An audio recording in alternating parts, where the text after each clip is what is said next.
Going okay? Everything good? Everything good? Is the stream coming in good? How scuffed are we, chat?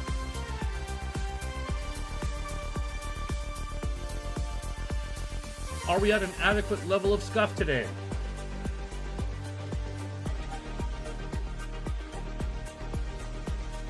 Well, I am glad to be here. It's... Oh, hold up. Something's wrong. I just gotta get in. Wait. We're here! Volume's a little loud? Volume's a little low. Okay. Give me just a moment.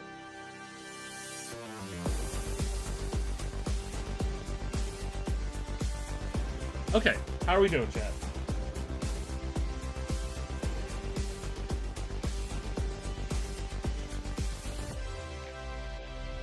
I might just turn it down from the in-game options, actually.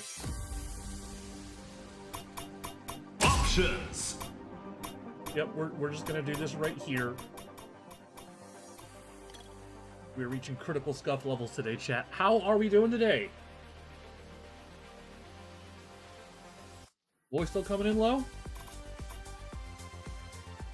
Okay. We can fix it.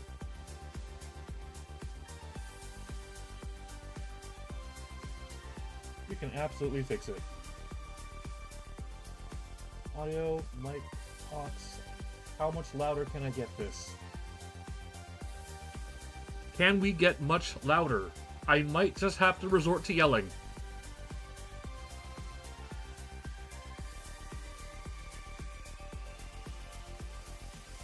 So hey, I guess while I troubleshoot this, let's now that I've become virtual,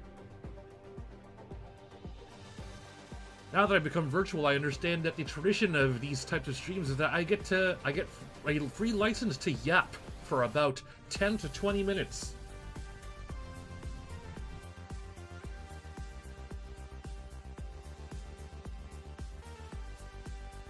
So, I'm glad to be back. This is, I'm starting a thing. I hope I can continue doing this because I feel like this is a little easier to set up. All things considered. I have been on and off this game for ever since its release. Off, not really because I'm disinterested, but more so because I've just got a bunch of other stuff I'm doing. But, like, let's, still kind of low? We can do better than that.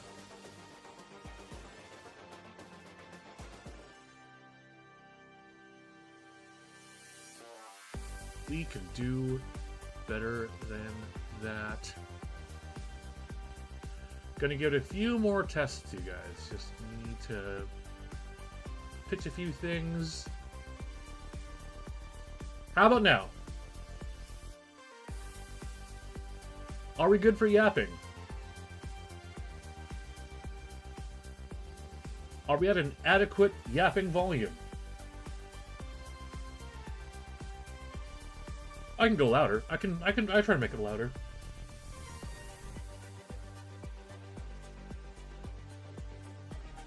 We're up to +8. I think this is as loud as it gets. I have a feeling most of my friends have this issue as well when I do Discord, but this may do it. This might do it. Okay. So, welcome to the stream. So today, I'm going to be taking a look at, well, I've taken plenty of looks. I'm going to be going through Marvel Tokon Fighting Souls. We're going to be talking about character designs and stuff. This is a much looser design shop than I've traditionally done.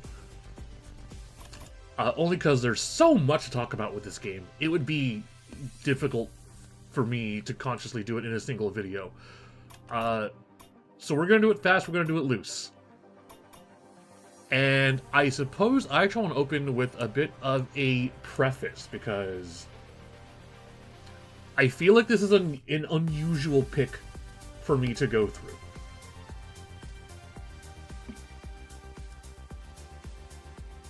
Unusual not in the sense that this is an Arc Systems games. That should be the most predictable part, if anyone knows me and my tastes. No, this is an unusual pick for me because I am, by all admissions, not a Marvel guy. By many extents, not a Marvel guy whatsoever. I have grown up with some of the cartoons. Like, I watched the old X-Men cartoon, and I watched the old Spider-Man cartoon just on and off, like whenever they were on TV. I did get to watch X-Men Evolution when that swung around as well. I have watched a lot of the early 90s to 2000s Marvel films, like, you know, the first Blade film, the original X-Men trilogy, the Sam Raimi Spider-Man films. As far as MCU goes, I have watched almost everything leading up to the first Avengers saga, ending at Endgame. After which, I would... Some of you have heard this, but I feel like this is a fun thing to share with people. After watching Endgame, there was a point in time in which I had just convinced myself I was just done with movies. Like, I was not willing to watch any film whatsoever after Endgame. I feel like I was all movied out.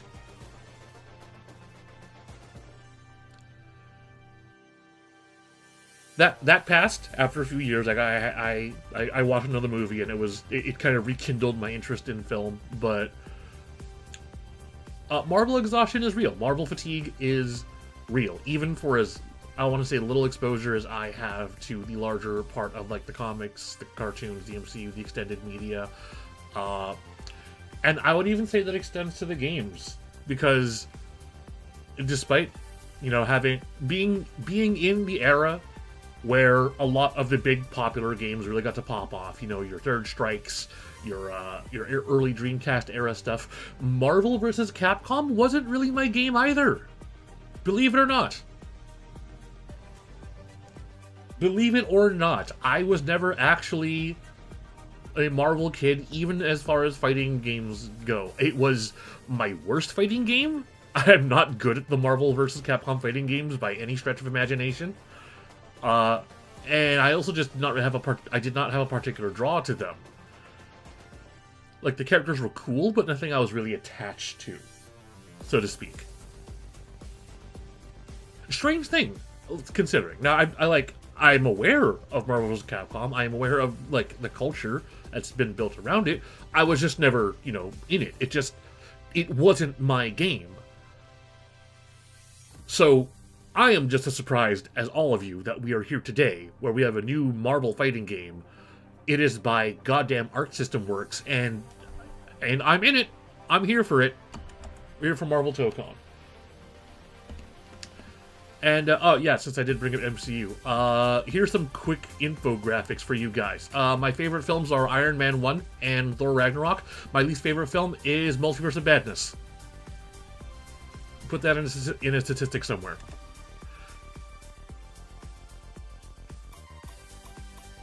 So, as I said, I want to go ahead and do this one by one. We're going to be doing character design talk. And as usual, with anything I bring up regarding characters and design and art and stuff, all of this is going to be, for whatever little worth this phrase has now, it is my opinion, from my perspective on what I know of character design.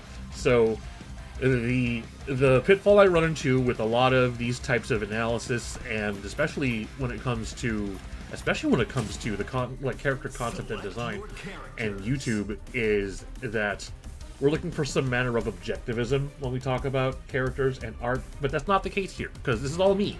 It's all me, and now you have my background on how much of a self-admitted Marvel casual I am. You may call me a casual. You may call me a tourist. You may call me a live-action role player, if that is what the children are saying nowadays. But that is me. And we're going to talk Marvel. And we're going to open first with Captain America, because he's right here on the character slide. So, absolutely not being a Marvel guy, Captain America is also, like, not something I'm particularly into. However, he is such a mainstay presence in Marvel media that, like, he's basically unavoidable. I did some cursory stuff looking into Captain America, a bit of his history, and yeah, I watched the Captain America films. I really loved First Avenger, and I've looked at different depictions of Captain America. And I'm probably going to bring this up a lot because it's very adjacent to this game, where I'm going to be talking about Marvel Rivals as well. I cannot bring up the relevant image right now, unfortunately. But as far as Captain America in this game goes, I dig it. Now, let me actually go in-game so we can take a better look at him.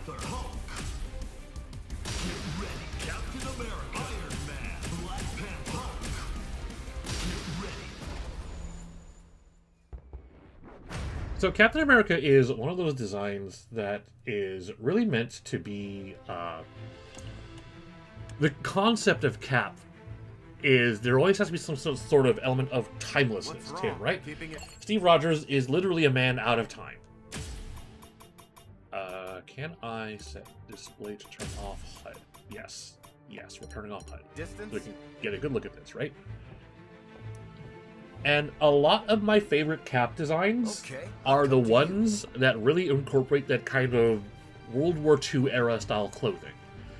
So, as I mentioned, First Avenger is my favorite Captain America film, and probably my favorite Captain America suit in that one, because that one gives him the sort of World War II style fatigues. They do some really clever stuff by using things like his padded suit, his harnesses, in order to draw the shapes of Captain America. And while it sounds like I may be erring on the side of practicality or realism, that's never something I ever prioritize or like look for or value in design. Anyone who knows me knows that I take absolutely no value in the concept of realism in design. But the reason why I like Captain America being this World War II relic is because it tells his story. And this one I really love a lot too, because we get the traditional shape language of Captain America. It's going to be all blue, it's going to be stars and stripes. You're going to have the helmet with the wings, you're going to have the shield. Rivals Cap does this a bit as well, but there's a twist on that one where he's like Cap from 2099 and he's got all this future 2099 tech on him. I prefer Cap being a little antiquated. And one of the biggest changes to his overall silhouette here is the jacket. And I've never really pictured what Cap in a jacket might look like. It looks so sick. The jacket was such a good call for Cap, and they do something really interesting too, right? When it comes to, I wish I had the classic Cap DLC so we could look at it back to back, but I don't. We'll just have to. You'll just have to take my word for it. One thing I find really sick what they do with the jacket here is that you'll see where his sort of waist harness is, that they have a sort of indenting red and white border to it, which gives you the impression of the stripes, but it's not the repeating stars and stripes pattern that we know. However, the white and red also appears on the inner trim of his jacket, right under the arms. So when you put the open flaps of the jacket right next to where that sort of indent of the harness is, it does, in a subtle way, create the repeating red and white stripes. And that is sick. I just find that to be incredibly clever design. What's wrong? And just as well, you know, he's actually got these rather, I wouldn't say loose-fitting, but they're more generous pants than like the tights that Cap normally gets, and like the knee pads and the very practical but still decorative boots that are on here. It is important that Cap is saturated, right? He's Captain America. He's the red, white, and blue. You need to be able to see the colors to know who he is. And more than just, you know, fitting a visual need, there's also a kind of characterizing need for that, right? I remember in the first Avengers film, it was also similar in this way. Everyone else in the army was wearing the regular army green, but Cap, even despite getting like a more practical suit that has the harnesses and the pouches and anything a soldier needs, was still in the red, white, and blue, because more than anything, Cap is a symbol. Cap needs to be seen. if you're on the battlefield and you see Captain America and you're on the American side, it's a morale thing, right? You see your hero on the battlefield, you feel that you feel that you can charge forward with him. And if you're on the enemy side, then, well, Captain America's coming for you. Okay. There's a visibility to it that I find that's always been central to the character. In the same way that, like, I guess Superman is.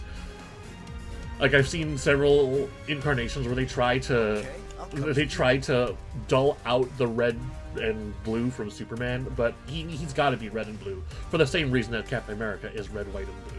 I'm gonna head back to the character select real quick so I can show you a neat little detail that's on his costuming as well.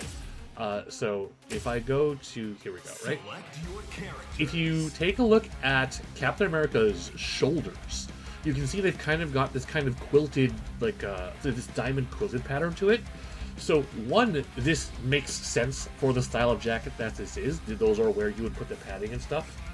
But two, it also really cleverly recreates the kind of scale pattern that you see on very traditional depictions of Captain America. As Captain America, I think, moved on to, I want to say, like, early 90s or so, artists started doing a thing where they depicted the upper part of his suit as having a sort of scale mail pattern, right? It makes him look more armored without giving up the sort of basic, base body silhouette. So the fact that they've recreated this texture with this sort of, with this quilted look on the jacket is incredibly clever. And also, you guys happen to catch me at a really good time, because I just recently beat the survival mode, and I also happen to get this color 7 for Cap. And this color is sick as hell. I adore this color, and for the same reasons why I like First Avengers Cap, because this gives him... This actually separates the colors now, so you've got the Captain America suit underneath, but you've got this really cool, like, almost pilot-style jacket on top, and you've got the sort of army pants underneath. This is absolutely sick, and even the fact that they've desaturated the blue and even desaturated the shield a bit makes him feel more aged. Like, this is an old suit that he's worn through many battles. It's so awesome. Like, I didn't think I would like Captain America this much, but, like, they've done absolutely good work with his costume in this game. So sick. So we're going to move on to Iron Man. And I mentioned right off the bat, Iron Man 1's one of my favorite MCU movies. And while I'm not a particularly big Iron Man fan, his translation into this game and this style is so natural. Absolutely natural conversion into this sort of aesthetic. Something I find the neatest part about Marvel Tokon is you've all likely seen the early interviews, but I'll repeat it again just for context, which is that when ARC was given the okay to do this, when they signed on with Sony, one of the things, an ultimatum that Marvel handed down to ARC Systems was that they told them, make the Marvel that you want to see. And this was in response to an early draft of Iron Man, where they submitted a design that was very much closer to the MCU films, right? A lot more rounded, organic shapes, a lot more form-fitting, with closer to a more traditional Iron Man suit. So the phrase that ARC has been going with the artistic direction of this game has been from Japan to the world. And I think a design like Iron Man really, really, really hammers that home, because they are taking the aesthetics of Japanese-style mecha and robot and incorporating it into the Iron Man armor in a way that is, if not has never been seen before, then at least is fresher and more concise and absolutely more original than we've seen before. We can see the obvious trademarks that they take and, like, the design language they take from stuff like, well, the V crest on the head is very obviously a nod and an homage to things like Gundam. Or to, I would say, even older robot or cyborg anime like Kashan. Kashan had a very similar crest on his head and even on his chest, which in turn influenced things like Beautiful Joe. You can see a bit of Gridman in there as well.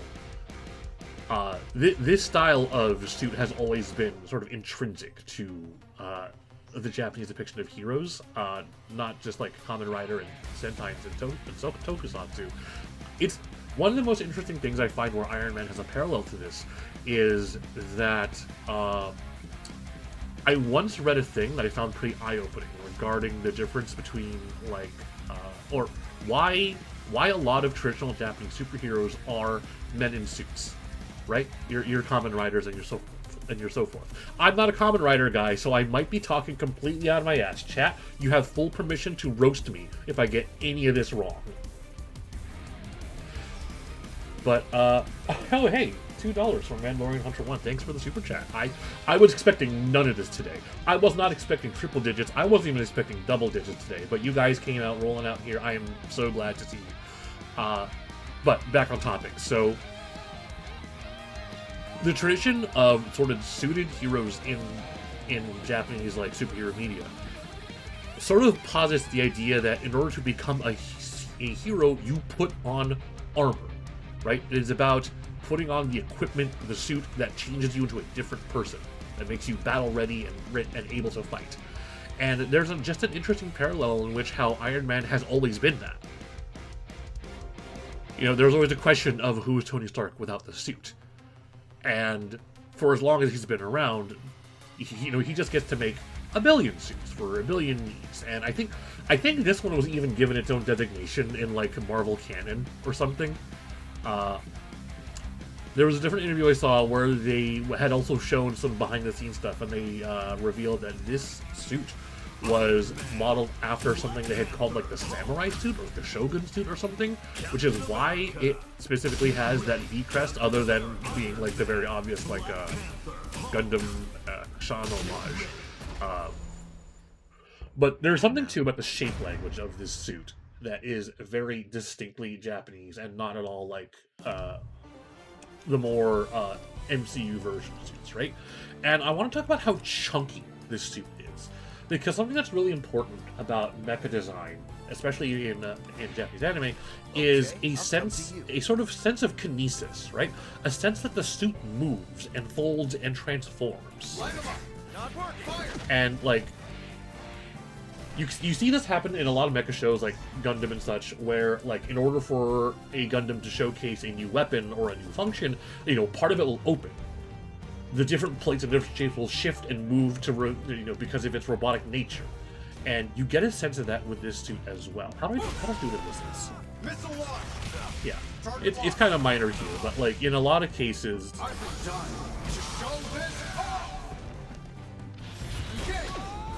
Like the way the suit transforms, the way it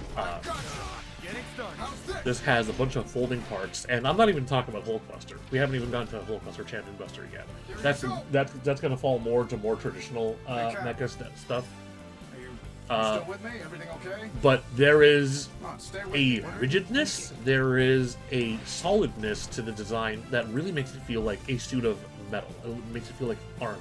A complaint I have a lot with a lot of Iron Man designs is that they're far too skin tight, and I get that it's kind of the tradition with comics and superheroes that they have to wear something that's very form fitting. Even with Iron Man, who's supposed to be wearing a mechanized suit of armor, it kind of adheres to the human shape a little too tightly, such that the moving parts and the transformations don't really read well for me. I'm not going to say it's not realistic. Again, realistic is never a concern for me. Just that the visual motion of having a suit that opens up, I tapped the button accidentally. The visual motif of having a suit that opens up to reveal different weapons and stuff, that is just a key to the mechanized armor fantasy. It really sells the idea that he is an Iron Man. He is made of weapons. He is made of machines. During World War II, you were cutting edge, but this is cutting edge now. Sorry, I didn't have much to say about that. I just wanted to watch it. It is. The Hulkbuster is an interesting thing because this one also kind of takes a few cues from how Hulkbuster is traditionally shaped. It kind of has a top-heavy dome-like design, almost Juggernaut-like, yeah? But there's also a few things too where I really World War II, you enjoy, were like the cutting gigantic edge. shoulders on But this thing. is Can I? cutting edge now. I can. Yeah, here we go. We can take a look at this, right? What I absolutely love about this is that it's so large that you really cannot attempt to even try to pass this off as being some kind of humanoid suit. So you just have full reign to give him like this wedge-shaped upper torso, these absolutely gargantuan car-sized shoulders, and just really emphasize on like big punch, big bulk. This is absolutely the stuff, and it even continues to have like the motif they established with Iron Man, right? They've given the arc this very recognizable triangle shape with a wing crest on it, which is also on the Hulkbuster's chest, and the head of the Hulkbuster also has that traditional Iron Man faceplate to it, so it is instantly recognizable as being a sort of an Iron Man derivative.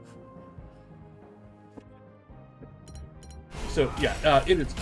To no surprise, Iron Man had really drawn a lot of everyone's eyes to this game, because as soon as they saw that, holy crap, Iron Man is a goddamn Gundam, it's like you knew they were going to be cooking. And I'm only on the first two characters, so we've got a lot more to go through.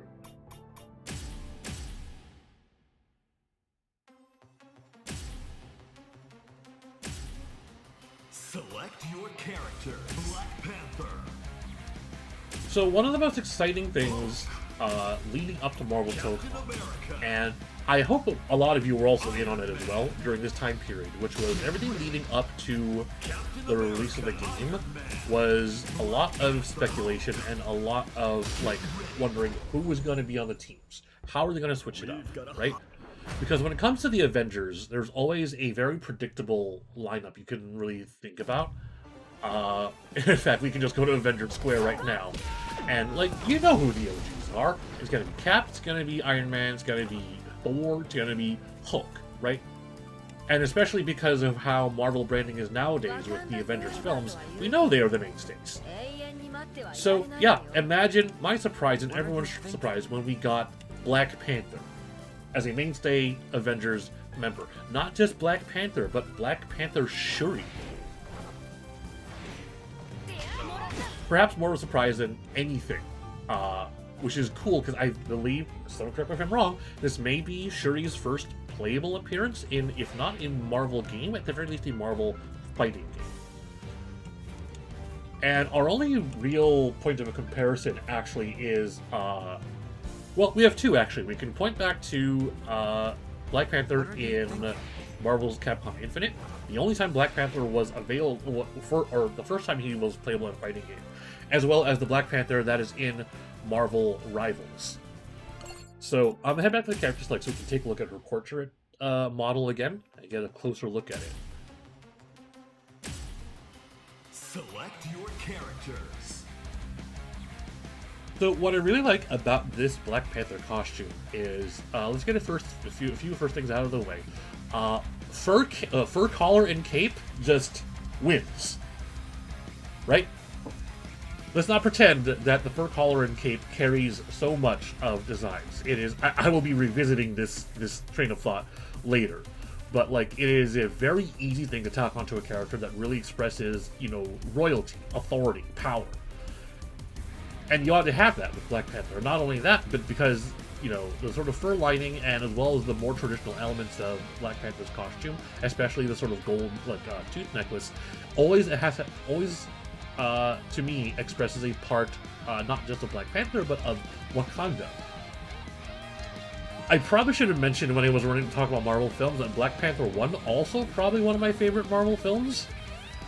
If anything, because for what it did to the landscape of superheroes and the way we look at art and design, I think Black Panther 1 was an incredible showcase to show the world at large how fucking cool Afrofuturism is. Wakanda as an aesthetic is so sick. And they've done a good job kind of translating that to here as well, because it's not just the high-tech suit that Shuri is wearing here. It's also, you know, the spear with the feathers on it. It's the necklace. It is the cape with the fur lining. There is she is not just a tech hero. Wakanda has a very distinct visual culture that is here too, and there's some other fine details here that I also really appreciate. I know that Black Panther, it's in the name, it ought to be black as the primary color, but they worked in purple as sort of an accent colors here as well. So we've got like black as a primary color, we've got gold in the accessories, and we've got purple as an accent color. And it enriches the palette to be a bit more pleasing than just black and gold, and, you know, a shock of white for the collar. And something else I really love about this suit too is that they've actually avoided something that a lot of MCU Marvel costumes are really, really guilty of, which is over-texturing.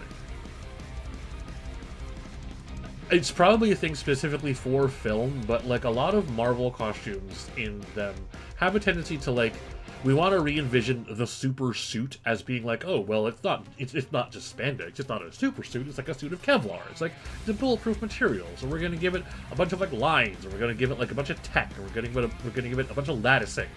And, you know, in case if you want to get extra futuristic, we're just going to put a bunch of hexagons on it, right? Y'all like hex grids. We're going to put a hexagon grid on it, so you know that it's futuristic. And they did not do that here. There are distinct shapes in the line work that, you know, give separations while also allowing the smooth black texture to do its work, to let you recognize, yeah, this is Black Panther, that is the primary color. And because they don't have all that complicated texturing, you get to see all that nice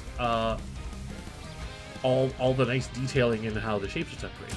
What's also neat about the way the shapes are separated is because they create clear and visible divisions, they can do things with the color palettes where they actually find different ways to redefine where the shape language is, where you can put different colorations where they weren't normally on the regular costumes. It's incredible, and I like it a lot.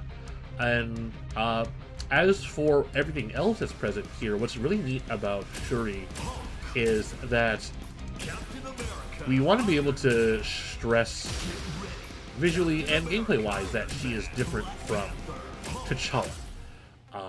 Black Panther traditionally has like the claws as his kind of primary mainstay. We know that T'Challa is known to use different kind of weapons as well. Like what little research I've done, you'll have to forgive me. Black Panther is a character I'm only very recently like knowledgeable on or researched on, but Shuri being more focused on weapons also really highlights the idea of Shuri being an engineer, a scientist, an inventor. And we don't just have the spear here as well. We've also got the arm blasters, which she had in the first film. She's got vibranium knives, and so some might go to the length to say that Black Panther has been a gadget hero, sort of. And I don't know if I see that in T'Challa, but I definitely see that in Shuri, because her being a creator, her being like the innovator who actually does the vibranium tech, makes sense for her. At least it does to me, more so than T'Challa.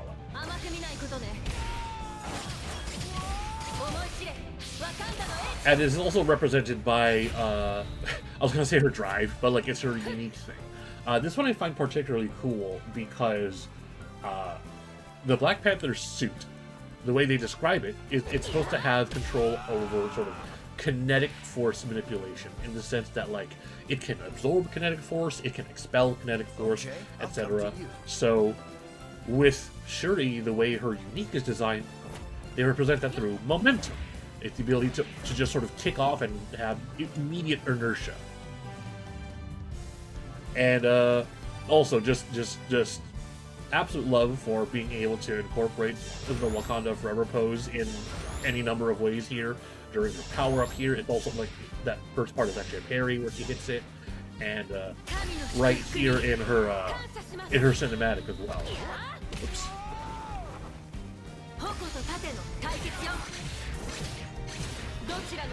Right there, we're gonna hit it.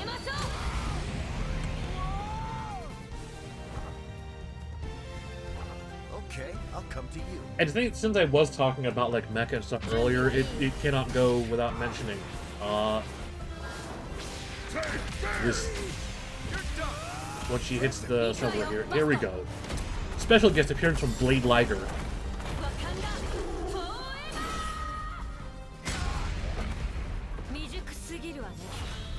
Absolutely could not do without having an actual Zoid in here. That question here from Ikuzi KO. What do you think of David Cross being Chadwick Boseman's successor? This is a weird thing, because for the longest time they were really committed to not recasting T'Challa at all. And,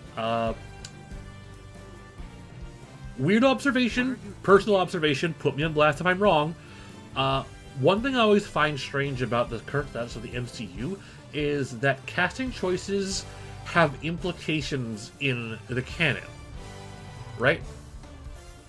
If for whatever reason you choose to recast a character, it may imply something about the status of that character in the extended universe, right?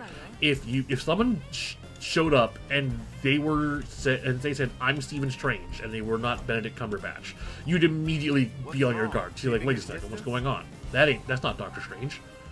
And I know this has technically been done a few times. There have been characters who've been recast unceremoniously. I think it was Don Cheadle, War Machine? I don't remember. But T'Challa, in particular, they gave that character a send-off. They gave that character a whole movie as a send-off to bury him, to say we must move on without him. We must, the Black Panther must live on without T'Challa. So it's weird that they're recasting him, right? It's weird that they would recast a character whom they have made the very deliberate option to bury. Unless the implication was that, of course, we're going to be looking at a T'Challa from a new universe. And part of the reason why this sort of the implications of casting, this theory that I have cooked up out of nowhere, the reason why it's such a huge deal now, obviously, is because of the upcoming Avengers Doomsday. Like, why else would they go out saying that right off the bat, right off the cuff, that Robert Downey Jr. is Victor Von Doom? Why else would they imply this if they were not going to say something about the state of the multiverse? Because we know that Robert Downey Jr. has a face in the Marvel universe as it stands. Even though Tony Stark in Earth 616 is dead, why would they use his face or his likeness for Doctor Doom? If not to imply something about the Doctor Doom we're going to be seeing in this film. I digress. Shuri is fantastic. I like how she looks in this game. I want to put more time into her because these dash cancels are super fun. I say, and I have no more meter to work with. Like the way her moves flow together is really kind of. I think that's my jam. I'm bad at rushdown characters, but I just find it fun. Please don't call them MCU Earth 616. Understood. Correct. I did not do my homework. I'm not a Marvel guy. Select your character. Hulk. We're going to move on to the Hulk. And of the mainstay Avengers, I feel like the Hulk is a character I have maybe the least, I would say the least investment in. Not that I'm not interested in Hulk. Like, Hulk has always maintained the really interesting spot of being similar to the X-Men, in which he's the superhero that is feared, right? I'm not going to go too much into it, but we're going to be talking about Hulk in this game. And there's a premise to this, right? There's a premise that, like, he's been banished to the Savage Lands. If I recall correctly, like, there's no more Bruce Banner in this. He's kind of perma-Hulked, and Steve saw that as a danger and just sort of banished him to the Savage Lands as a result. So this is why we have Hulk done up with all these bones and skulls and spikes and stuff. And that kind of sets an interesting standard for the Avengers because, like, Steve Rogers, right? Captain America, the goodest man on the planet, has seen what has become of Hulk, someone who he has fought side by side with for presumably like a bunch of battles, and just now said, actually, you're too dangerous now. We have to send you away. Like, damn.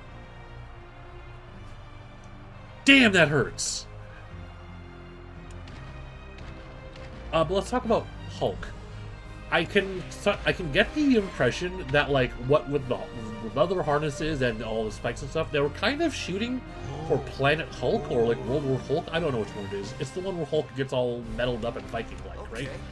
I know that there are a lot of different sort of Hulk variants, and I feel like they wanted to touch on that without literally saying Planet Hulk or without saying World War Hulk.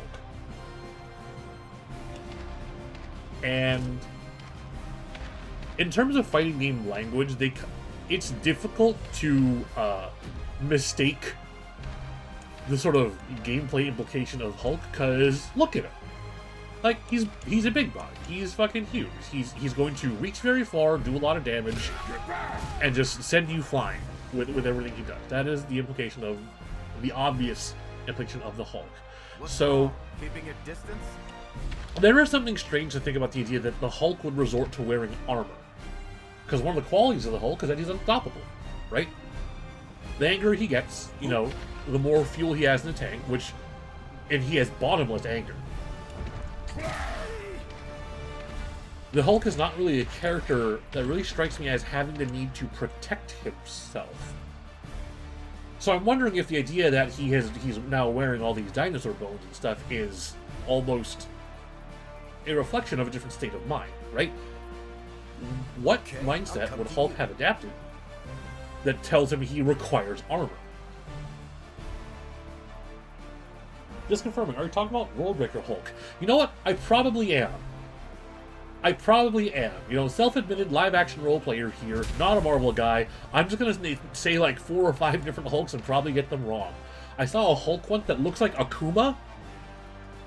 I'm curious what that's about. But that's not the Hulk we're working with here. I wonder if they'll get that as a costume. Possible. There's something interesting they do with the placement of the shoulder and why he only has one, which is that it is deliberately the one he's going to be using for his shoulder charge. So, there might be a different angle to this as well, where it may not be that Hulk is looking to protect himself. It could be that Hulk is looking just to do more damage. Like putting a solid object on his shoulder, what would normally be like, you know, a flesh shoulder, even if it's a Hulk shoulder. This is presumably the skull of something that has a very, very hard cranium.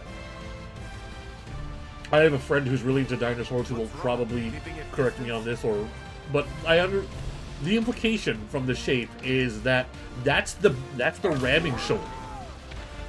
He has put the skull of a creature who primarily headbutts on his shoulder to make his rams better. You know, straight up Subway slam.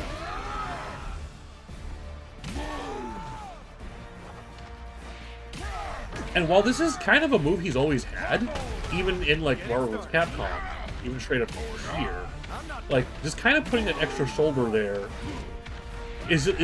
feels like a fun bit of emphasis for Hulk. It's difficult to kind of critique Hulk because a lot of what Hulk is in his simplicity. You see the big green body, you see the purple pants. Most of the time, it's all you need. But this being a more Savage Lands Hulk gives him a more kind of dangerous edge, which I feel like is the implication. It gives the implication that, like, that Hulk is seeking new ways to harm.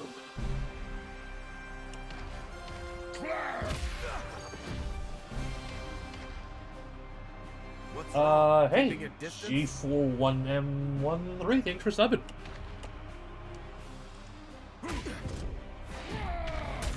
And this is kind of the way the Hulk has always been. I'm not that big into Hulk, so if anything, it creates a visual interest and asks interesting questions about Bruce and his particular nature in this game.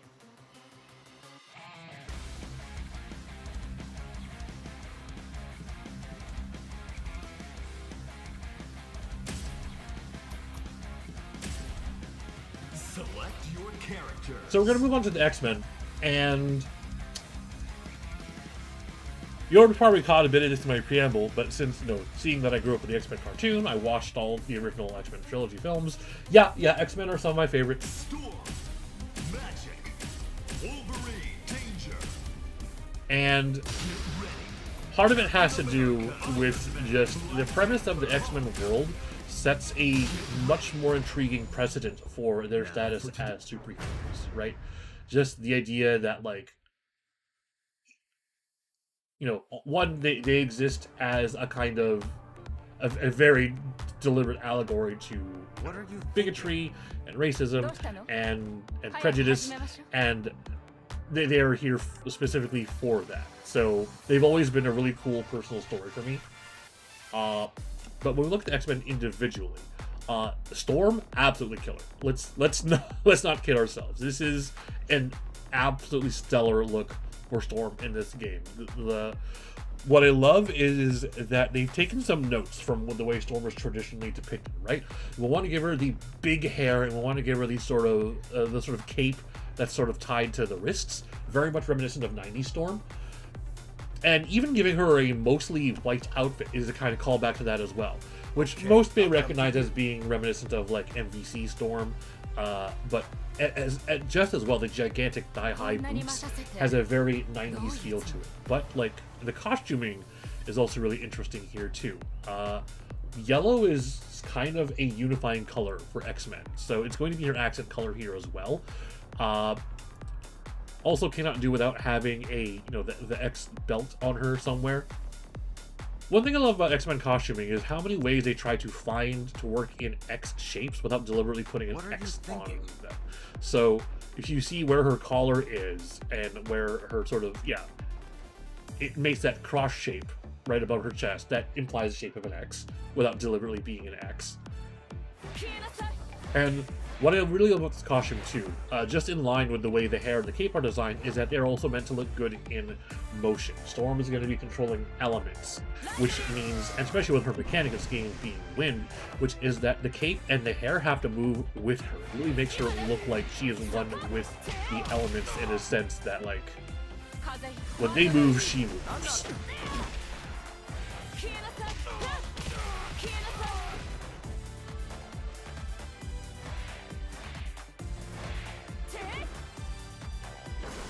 Yeah, and none of it is really complicated enough that distracts from anything you need to see.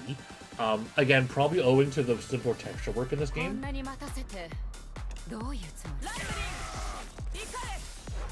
And like, because she maintains typically neutral colors, it also kind of brings out just the visuals for when she actually gets to start doing elements and stuff, right? That's always something I found really neat about Storm. I realize that I don't really need to be going back to the character select because I picked all the entire team here. But I do want to take a closer look at some of the portraits so we can get some finer detail stuff. I've never really noticed that Storm's headdress was always a consistent part of her outfit. I don't remember 90s Storm having that, but like ever since, I want to say like late 90s to 2000 Storm in the comics, she's kind of had this headdress as kind of one of her more iconic pieces. So the fact that it's here as well, also like, not only did they give it to her, but they've also played with its placement to give her a unique hair shape, which is, I find, really cool. They've also done this thing here where you look at her armband, they've created like an emblem for her that's right next to her name on the character select. This is something I've been noticing they've been doing since Marvel Rivals, which I also find really cool, which is giving characters just very specific personal circular emblems. I'm actually going to go over them right now. I didn't even talk about them earlier, so we can go over them real quick. Cap obviously has the shield. Iron Man, they actually gave him the triangle-shaped arc as his sort of icon. Black Panther gets the tooth necklace as theirs, and Hulk can't get much bigger, simpler than a big fist.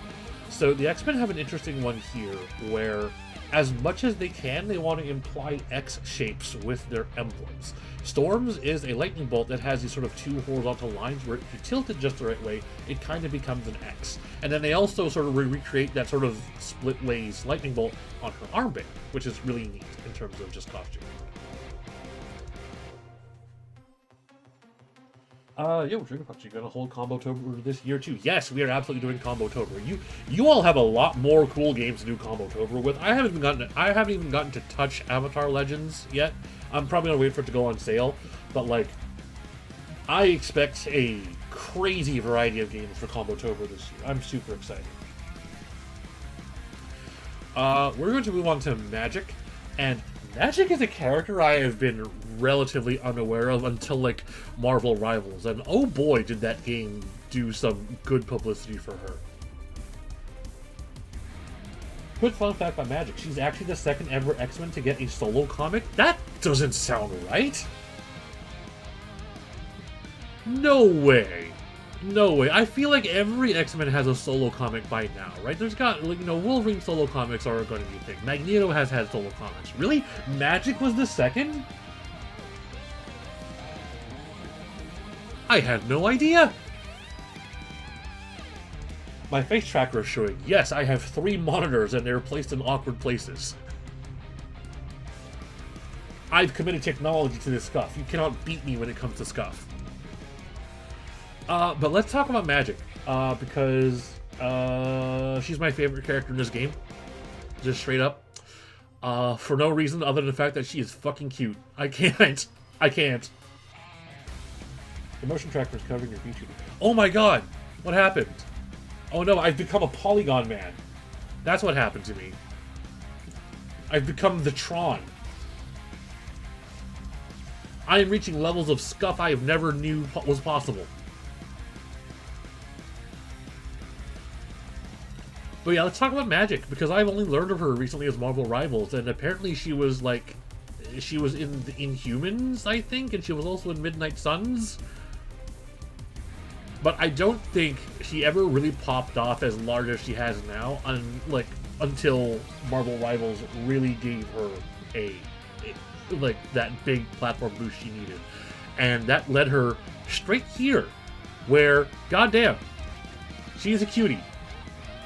I can't stress enough how cute she is in this game. It's absurd. When we saw her for the very first time in her reveal trailer, I just straight up said she looks like a Studio Trigger character, the way she emotes. It is so fun, just her attitude, and I run this game mostly in Japanese, so we're also getting like Faru's Ai as her voice actress, who for the more recent, she does the voice of Jolene Fujo in Stone Ocean. Just, if you want just absolute, you know, angry punk energy, she absolutely delivers on it. And which, from what I understand, has always been kind of intriguing just to her character, even in her early synchronations. Like, you know, black leather and hot pants and spikes has always been her aesthetic, and it's strangely consistent across all iterations of Magic. ABI has ascended to Polygon Man. Oh, we're getting too early for that. It's too early to talk about Polygon Man in Marvel Tokon. Getting ahead of ourselves there. But and a lot of things about Magic have been strangely consistent over the years. In particular, like the little horned headpiece that she always wears, and even the blonde Hime cut has been consistent across multiple iterations of Magic. So this is one of those characters who just translates incredibly well to this style, this deliberate sort of anime fusion style they've put together for this game. And not only that, but when you really think about Magic as a whole, right? You think about young teenager, she's like partially demon possessed or whatever, she has cool powers, she has a big ass sword. Is this not an anime character in spirit?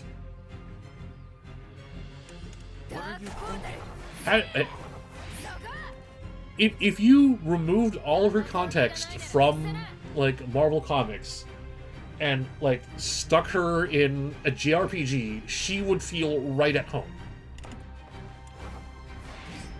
And it's crazy to think that this is just how she's always been for decades. Okay, I'll come to you. And we have that now with just the absolute mastery of expression and animation that only Arxis can give her. I would argue to say she's probably one of the most expressive characters in the game. I can probably highlight a few more after this, but like, yeah, Magic has such a cool energy to her, and furthermore, like, since I'm talking about Magic, I probably also got to talk about a few other things, right? There was a sort of reaction to when she popped Darkchild install for the very first time in her trailer, where a lot of people, even myself, were just a little disappointed that all that happens is she turns red and then her horns get a little bigger and she gets a tail. I mean, it's cute, but we were also kind of spoiled on Rivals Darkchild, in which we kind of want to see her turn into like a big fucking monster. Okay. Now, for gameplay purposes, I do like that as an install, it's simple, it gets the job done, but also, by now, we should know, we spoke too soon. Because here's Darkchild, and she fucking rules.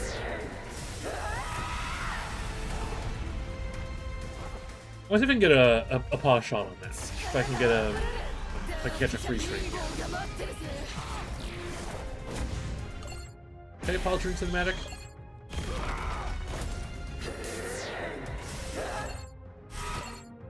There's no good frame to stop on, I'm afraid. But no, having that extra form for Darkchild is such...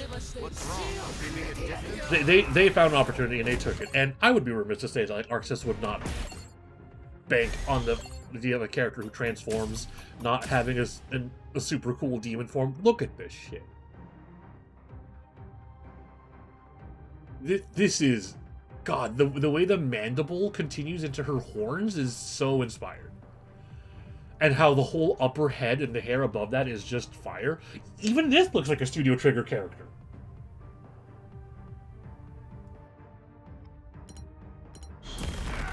Taurus Aqua said, yeah, I also love the Obari Brave stance she hits. Yeah, let me hit that for you right now. Because if you want to talk about, like, from Japan to the world, right? They're very distinct, like, anime influences that are in this game. This pose right here. She hits the sunrise pose. And they couldn't have picked a better character to do this with.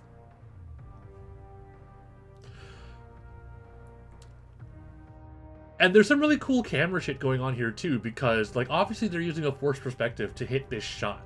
Because the sword isn't normally this big.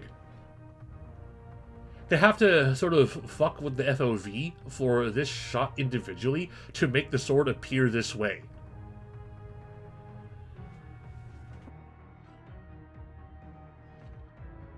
Just so we can make sure we have a sunrise shot for the character wielding a sword in this game.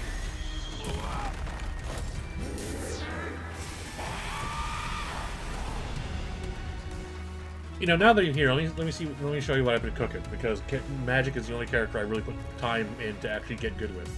Can I do it without the HUD?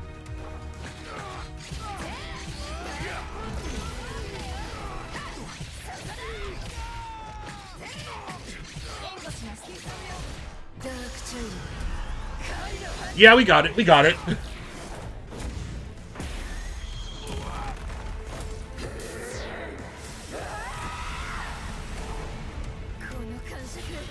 First try. Not bad. Not bad. I might be decent at fighting games. What's wrong? I might actually be decent at fighting games. This may come as a spoiler.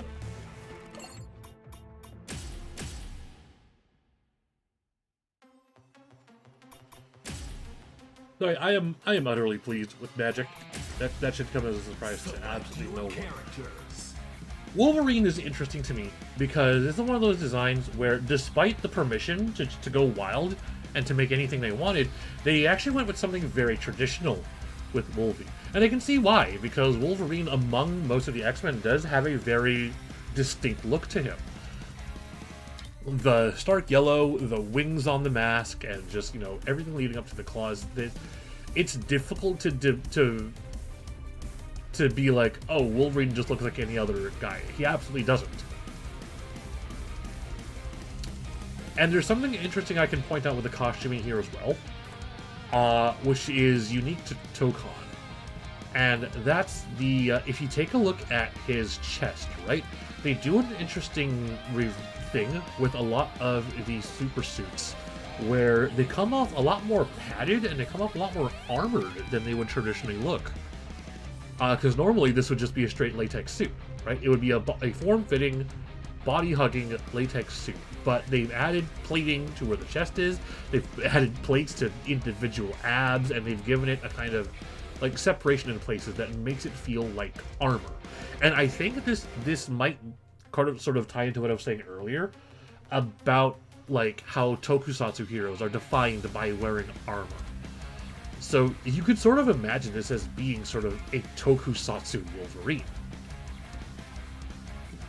And what I find is also really cool is that much like that Captain America Color 7, they've chosen to deliberately dull some of the colors on Wolverine. Because Wolverine is like, depending on how you depict him, he's like yellow and blue, or yellow and black, or yellow, blue, and black. The Marvel vs. Capcom Wolverine was also yellow and blue. But what they've done is that the blue is still there, but they have chosen deliberately to dull it out. And much like Captain America, I think the implication it gives is that Wolverine is old. That he's a veteran X-Men, and he has been doing this for a long time, such that his uniform has lost its luster. And it's reflected in a few places too, like how you can see his shoulder pauldron has like scratches and scuff on it.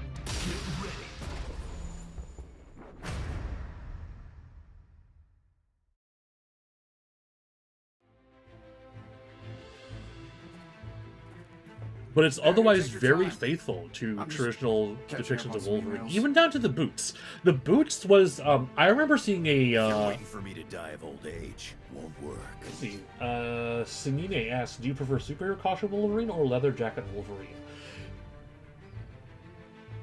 It's difficult to pick one over the other, because I feel like both of those have... Okay, I'll put it this way. I love the suit on Wolverine, I love the jacket on Logan. If that makes sense, right? If I want a more grounded, earthly, kind of rooted look for Logan, I would prefer the leather jacket. It makes him look like, you know, a person of the planet, a person who has lived a life and traveled and in this world.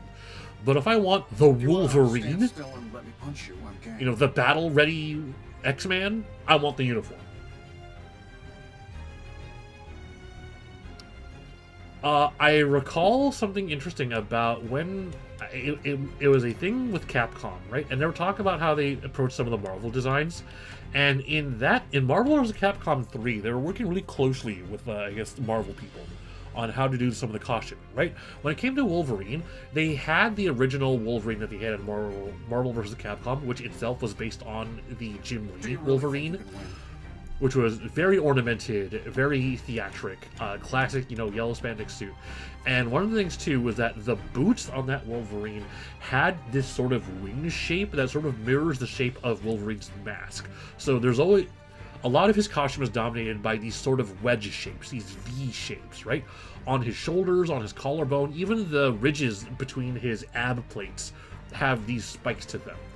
And the original Wolverine, the Jim Lee one, had those on his boots, and they flared out. They were very visible.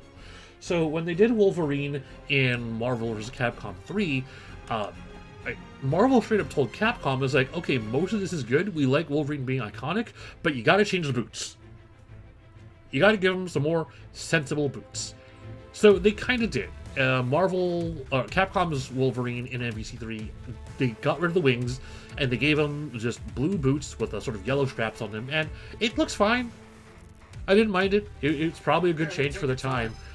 But what I enjoy about what they did with Wolverine here is that the boots aren't completely ridiculous. But if you look at the way they've sort of lined out the sort of black trim that goes from the edge down toward the center, it kind of looks like the 90s winged boots. If you're waiting for me to die of old age, won't work. And actually from the side, they even kind of look like cowboy boots, which just kind of have that shape happening naturally. They just decide to give it more bulk and make them flare out to imply the shape. So there's a lot about Wolverine here where they've actually done a lot of things very subtly to his design. it's not going to feel like a new Wolverine, but it is going to feel like a classic Wolverine that's just been given just enough detail to feel present. It's so hard to go wrong with a classic. Wolverine got it right, like, ages ago.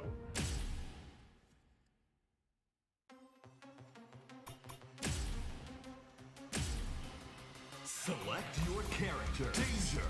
Now, I am probably as surprised as anyone, and confused as everyone was, about Danger coming into play.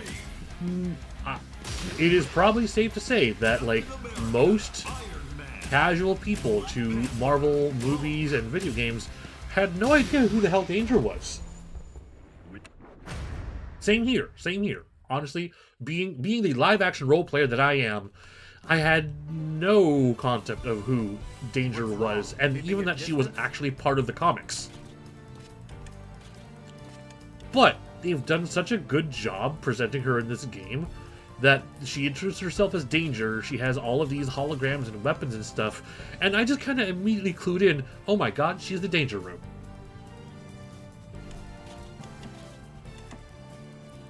And being as if there's only one other point of comparison for Danger, which is the comic books, this is kind of where Arc really gets to take the reins on this, because she appears so little that there is fertile ground to really start designing a Danger that's unique to this game. Is it wrong to use the word fertile when talking about Danger? I know how people feel about her. I see you. I know the fear and anticipation we all dread by Danger's 3D model leaking out onto the internet. I see you all. But one of the launch interviews with Arc System kind of revealed a really interesting quote that makes so much sense as to why she's in this game now, which is that when they were picking characters to fill out the roster and they were looking through the Marvel Encyclopedia and they saw Danger, they just straight up said, we gotta hit our Robot Girl quota. Where Arc System works, we love Robot Girls. We gotta have one in nearly everything. BlazBlue's got, like, the linchpin on Robot Girls. There are Robot Girls in Persona 4 Arena. One might argue that, like, Ramlethal and Elfelt are kind of Robot Girls. Although we've got Robo-Kai now, so he's hit our robot quota. What am I thinking of? Did DNF Duel have a Robot Girl? I had Launcher. She's not a robot. But nearly everything they touch has to have a Robot Girl in some extent. So this is why we have Danger. And because we can look back on other Arc Systems robots and, oh my god, Android 21, I forgot. Dragon Ball has a Robot Girl quota. But because we kind of have the other Robot Girls in Arc System Fighters to sort of make the comparison to, it just naturally lines up that, yeah, this is the character that they would come up with. And part of what makes this translation more visually gives a distinct visual signature is the fact that they made her cute. What's wrong? Keeping a distance?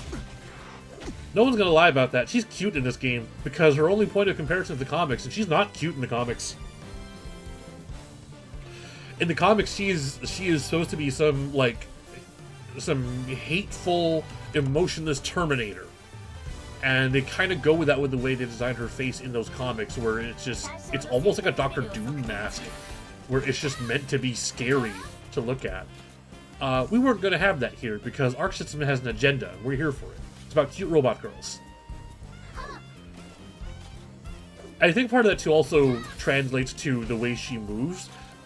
Much like Iron Man, she also has a thing going on where, because she's a robot girl, we want to see part of that automation. We want to see like where the machinery comes into play. And she reminds me a lot of a Darkstalker's character in the way that like she gets all those sorts of crazy transformations and stuff her body can do.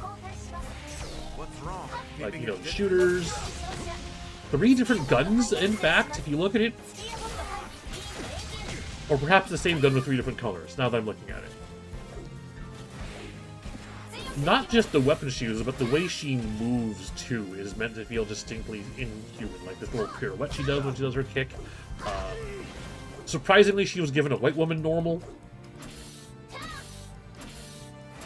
And like the fact that she can hit these sort of poses and angles that would be uncomfortable for a normal human, but natural for a robot who has no like distinction of like limits to her limb movement. I love her throw animation because it's so extra.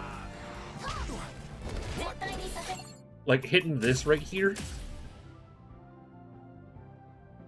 That's an Arxis robot girl right there. Fun fact, a comic was going to have Danger in it this year and got cancelled before it could release. Seemed like there was an attempt at synergy, but Marvel got a Marvel. That's a shame. That is a shame, but also understandably now that, like, since we have Danger in a mainstream Marvel game and she is this, I have no idea how that's going to reflect in the Danger in the comics going forward, because are we going to see cute Danger in the comics from now on? I don't know. I'm not a comic guy. But, like, more than anything, this is absolutely an Arc Systems character, like, through and through. And that... Danger, I feel, really hits that mark in terms of, like... Okay, I'll come to you. You know, Arxis, do your thing. We're gonna let you make the Marvel that you want. And they just homed in on the one robot girl in the X-Men Encyclopedia and said, that's the Marvel we want. Now, there's an interesting thing here, too, where out of everything she has, this feels the most kind of out of place, because she's a robot girl, right? We've seen her do the thing where she's got the, you know, the claws, she's got the missiles, she's got the lasers, but what's going on with butterfly wings? Now, I understand this was a thing from the comics, and because it's from the comics, I have no idea what it's supposed to be. But also, just as a fun aside, when I see this, I see Turn A Gundam. And I feel like they did not miss the opportunity to see that as well.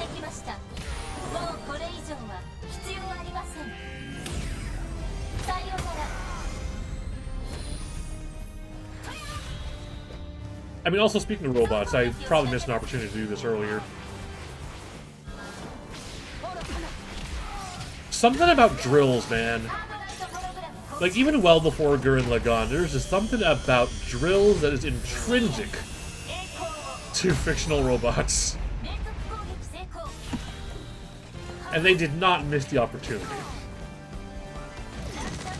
This is a character who they went in fully intent on, like, we have the exact vision for this character. Actually, since I just said it, someone correct me, because I also just unlocked this color very recently. And I don't know if I'm crazy, but are these vision colors? These look like vision colors to me.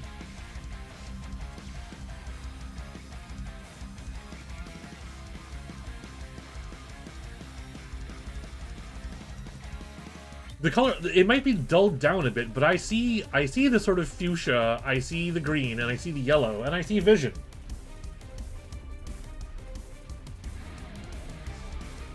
And being that he is also some kind of robot intelligent life form, it just seems like the most obvious synergy. Those are more Sentinel colors to me. I wonder if she actually does have actual Sentinel colors somewhere. Oh, you know, because I was talking about it earlier with Storm, you'll actually notice how her sort of, how her waist binds in the middle. They're doing it again. Implied X shapes without actually having an X.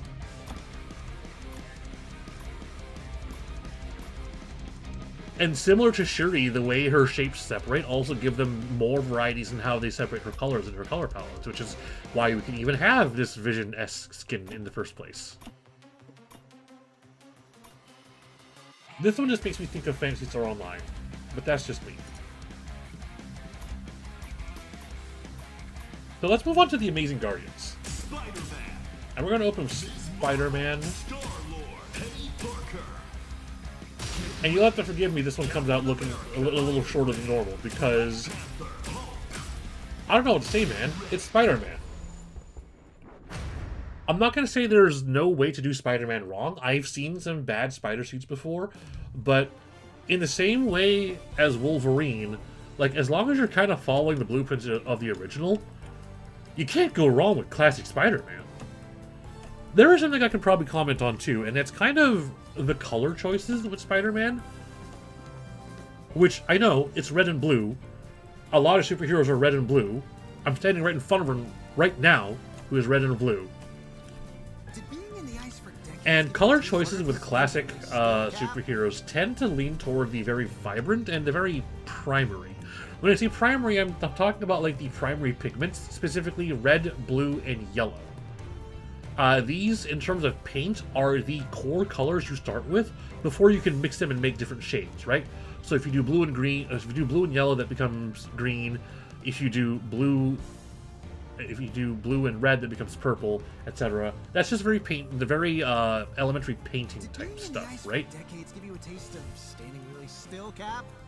So the fact that Spider-Man is red and blue, he's already hitting 2 primary colors. And that means he's going to stand out a lot. And that was just kind of the thing with old comics too. Their superheroes had to be very vibrant. But there's also the matter of they've started adding white to his costumes. Not just here, but also I think in the Insomniac Spider-Man and different versions of the Spider Suit where they've started implying more white accents. I feel like it's subtle enough here that it doesn't take over, because the risk with putting white on Spider-Man is that he becomes Captain America. If there's too much white, he becomes red, white, and blue. So that's something I feel like we're careful enough to avoid. They've put the white in very strategic places. It's going to be under his arms where his biceps are. It's going to be at his knuckles, at his feet to give him a sort of sneaker shape, which I always thought was kind of neat, and also on his web shooters. The web shooters are interesting, and this was a talking point for a lot of people, because no one can really shake the fact that his web shooters look a lot like the bracelet worn by the Japanese Spider-Man. The 70s tokusatsu Spider-Man that we all know, the emissary from hell, that Marvel has more than once acknowledged in their stuff. Like in the Spider-Verse comics, he's now a thing. And I feel like Arxis did not miss the opportunity to make some kind of callback to that, which is why he's got these sort of external wrist-mounted web shooters. And beyond that, he's hitting the pose right here. That's the Spider-Man pose. I was looking at this earlier today just to make sure, to make sure I wasn't going crazy. But no, that's it. So in the same sense that, like, they want to put uniquely Japanese spins on Marvel characters, it is interesting that they've chosen to use the Japanese Spider-Man as a focal point here.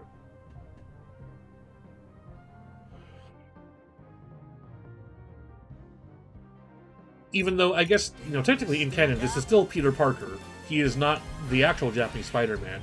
But visually in motif, they have done it in this game in more than one way.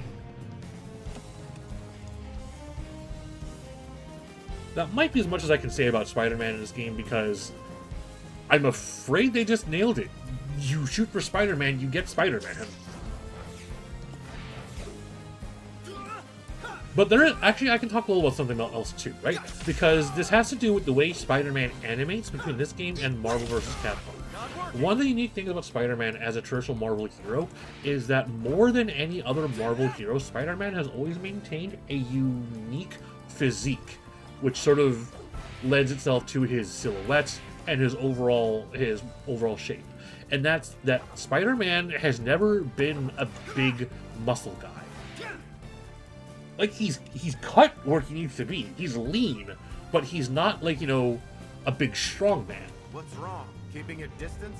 The tradition of superheroes started visually. The reason why they look the way they do is because when they were thinking about superhero costumes, they modeled them after what they depicted as traditional images of strength back in like the late 40s, early 50s, whenever they had made the original Superman and superhero comics, right?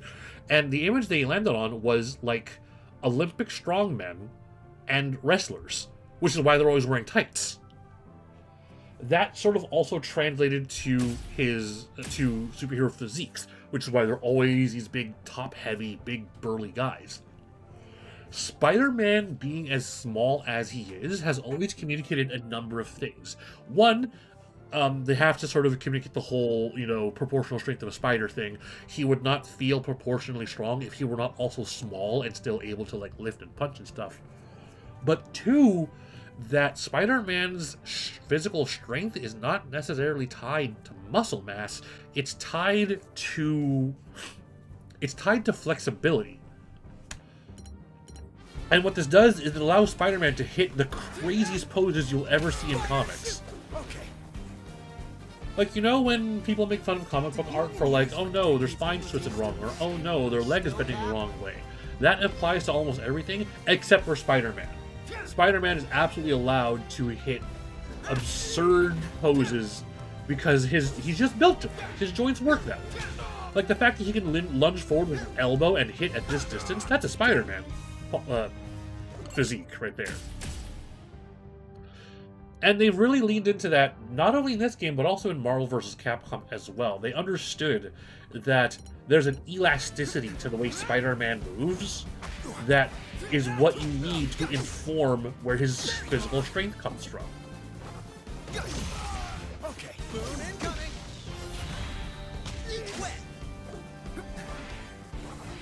And there's a surprising amount of similarities between Arc System Spider-Man and Capcom Spider-Man, and how they both hit this exact same concept. Where it's just the curves of his body, the way he moves, feels like when he hits, it's like a rubber band snapping, right? There's a sort of spring and a tension that, for Spider-Man, feels strong, where other heroes typically don't really have that.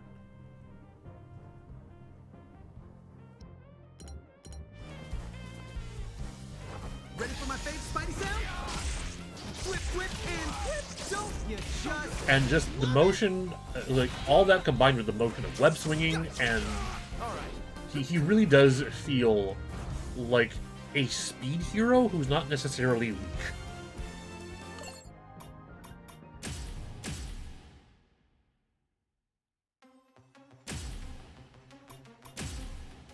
Select your characters.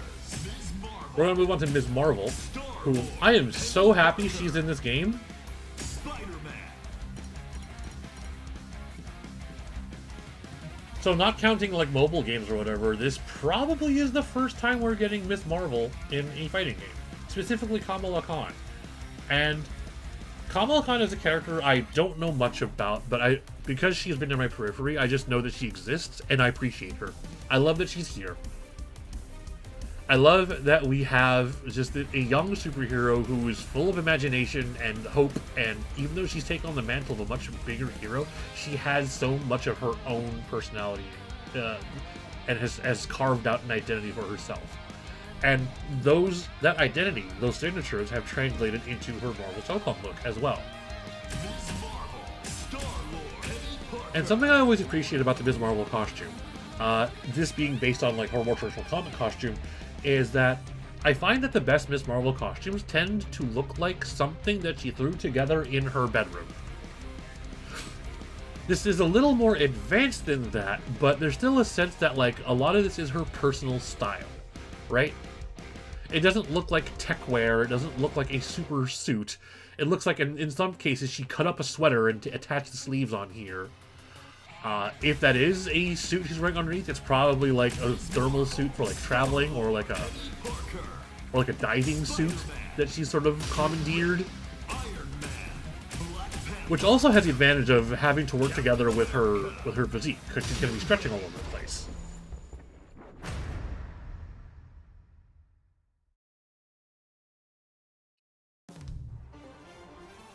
She's inhuman until she got turned into a mutant because Marvel wants to kill the Inhumans until they never come back.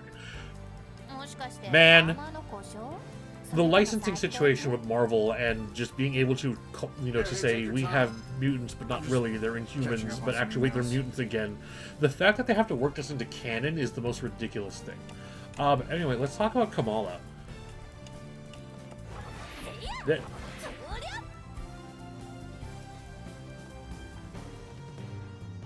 I say let's talk about Kamala, but I kind of said everything I needed to say about her. There's just cool elements to her design that feels classic, but also feels very Arxis. Like I love the sneakers. I love the sort of khakis, even though they look kind of like a tech suit. I would say it's closer to like maybe a diving suit or something.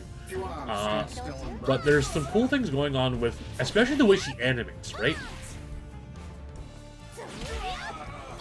This is a struggle for characters who always have stretchy powers, which is how do we make it feel like their clothes and their costume transforms with them. And I think they kind of hit a fun solution with Kamala, just because the nature of fighting in proportions makes so that her hands are already kind of big, but we can just make them bigger. And in fact, most of her normals will always involve this kind of very exaggerated sort of squash and stretch, which I feel like the last time I saw it this blatant was in Smash Brothers, particularly the earlier games, where you have a character like Mario who has naturally short limbs and he has to throw a punch. But in order for the punch to communicate well, in order for it to actually read as being impactful, they have to make his fist sort of enlarge the moment he swings. It's the same principle here, except Kamala can just do it literally. Like, all the sort of trick that I've come to know about animation in terms of how to emphasize impact is kind of just baked into what Kamala is capable of. I love this move in particular because, like,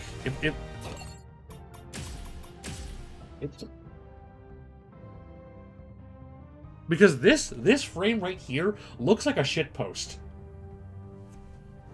This looks like the kind of thing you'd see someone draw if they were making fun of, like, a crouching medium kick from Street Fighter or something.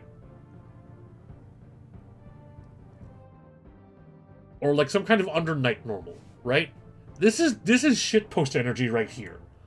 But she's just actually doing it for real.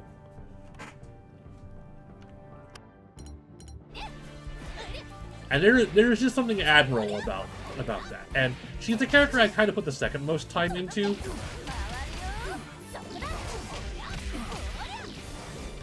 I kind of understand that her damage is not that great, but man, she's fun.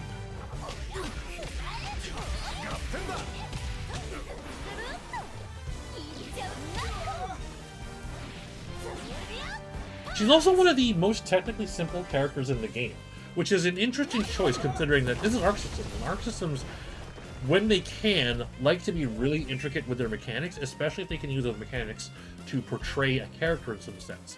So the fact that, like, Kamala does not have crazy subsystems going on, her special moves are kind of cut and dry. All she has is, you know, the big punch, she has her spin, which is kind of her anti-air, she has just an overhead chop, and also this, like, a spot dodge, and her mechanic is just the arms. And even then, the arms only go in 3 directions. She doesn't have a secondary resource, she doesn't have an install, she doesn't have any of the more technical things you'd see out of a modern fighting game character. But I think this is, one, it's to the game's benefit, and it's also to Kamala's benefit in terms of expression, because she's young! She hasn't figured out any of the particularly complicated stuff yet. Her powers... Okay, so... I have been informed that her powers in the comics go far beyond what she's capable here. Apparently she can do, like, perfect physical mimicries of people. I do not know how that would help her here, or how it would give her a unique fighting game function. That was neat. But for the purpose of expressing Kamala as a character, keeping it simple, it just is a really cool way to, one, sort of express the like, her being youthful, her being new, and just also her not having a complicated outset on things, right?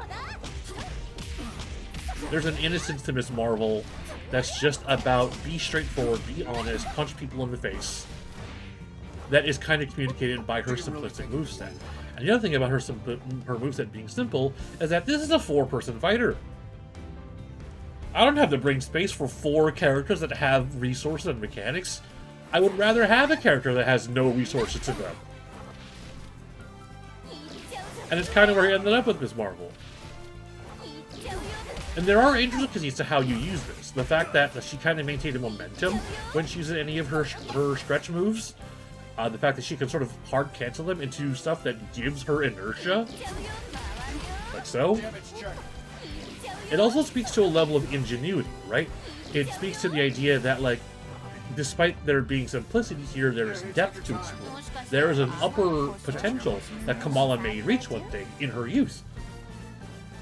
And I like that. Do you really think you can win? I think the last thing I can maybe say about Kamala, and I want someone to confirm this for me, because this might be something out of the comics, or I could just be crazy. But for some reason, this is making me think of the Tekken 4 Jin Kazama colors. It's specifically the blue and white jacket with the gold accent and the red gloves. If true, that is a crazy thing to give her for her color too. I could just be wrong though. Just got into the stream. Where have you been? It's been a while. I've been wrestling with a lot of personal things. Not very interesting things. Just, you know, regular bouts of depression, imposter syndrome. Turns out imposter syndrome's got hands. Did you know? But I motivated myself. I wanted to come back to this. I realized that there's still a lot of people here who watch what I do and would like to hear more from me. And I've also found that in certain cases, I'm capable of yapping a whole lot unprompted for, like, a Discord or something. I have just chosen to weaponize that. And that's why I'm here today.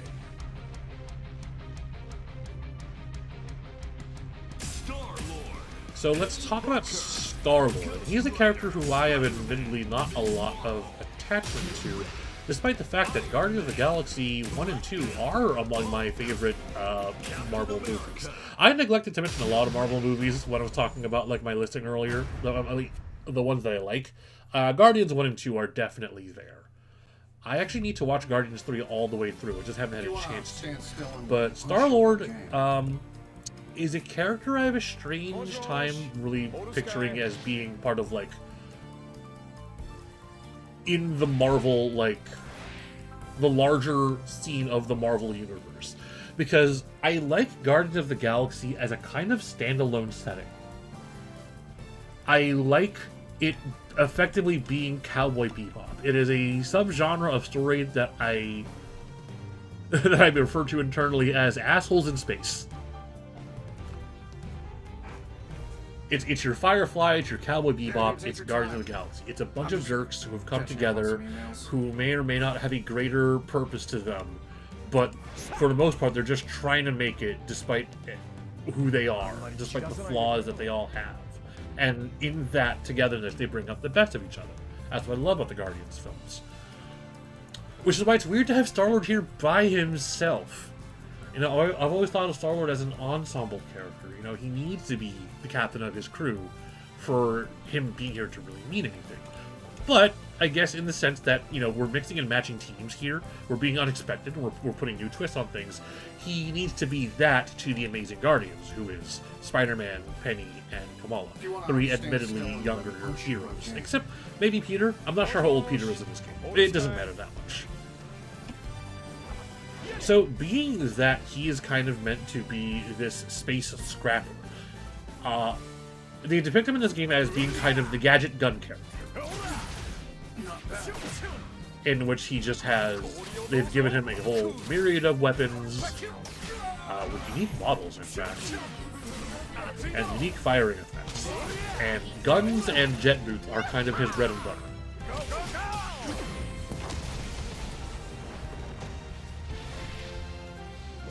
And it's kind of weird to see, like, you know, guns and gadgets as being his shtick, when, admittedly, Iron Man's right there. I'm just catching up on some emails.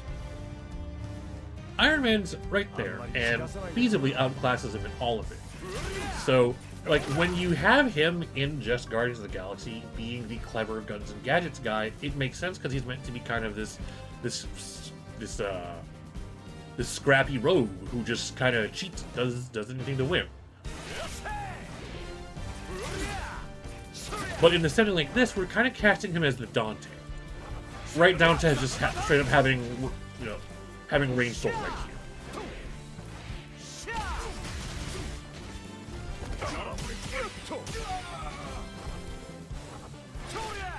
So when you think about it that way, I kind of have to think about what they've done visually with him to sort of convey that.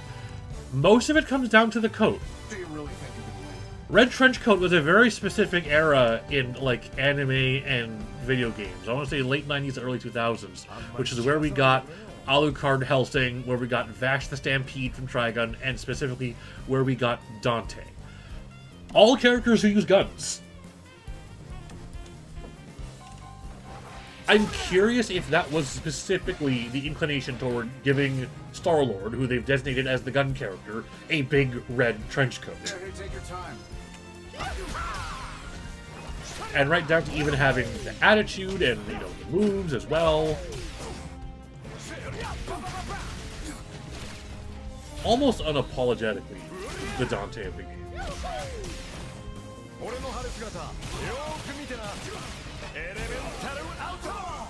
That was neat. And to that, they've tried to sort of also work in a few of his other sort of Guardians-based imagery. He's got kind of the crest that's on that's painted onto his chest armor, as well as sort of engraved onto his face mask. And much of his personality here is going to be obviously derived from how he's depicted in the MCU films. He loves 80s music. He, like Captain America, is a man out of time, Yeah, hey, take but your time. he's more modern than Cap at the very least, because he's been pulled out in the 80s and was then sent to space, where he experienced a different life. It's strange to me, in that case, to then bring Peter Quill back to Earth, where he's now just some dude, right? One of the whole standout points of Peter in the Guardians films is that he has a unique status of being one of the few rare, just regular ass Earth humans that you see out in space. It gives him a sort of sense of being an outsider, a sense of like you're not from here. So I don't know how I feel about just bringing him back to Earth and kind of giving him the same attitude. You know what I mean? There is something that's nice about the way they've costumed him here, where, like, aside from the coat, which I said earlier, I feel like is meant to invoke the sort of late 90s, early 2000s red trench coat gun character, the costuming they've done underneath the jacket also feels very deliberately sort of like almost space utility, right? The shirt underneath, the pants, the boots, and like the padding and stuff. All of this feels very spacefarer. If you took the coat off and stuck him on a spaceship, he would feel right at home. In fact, it's probably worth mentioning. Rare design thing I didn't think I'd be mentioning, but his ship. When he brings in the Milano right here, can I get a good shot of it?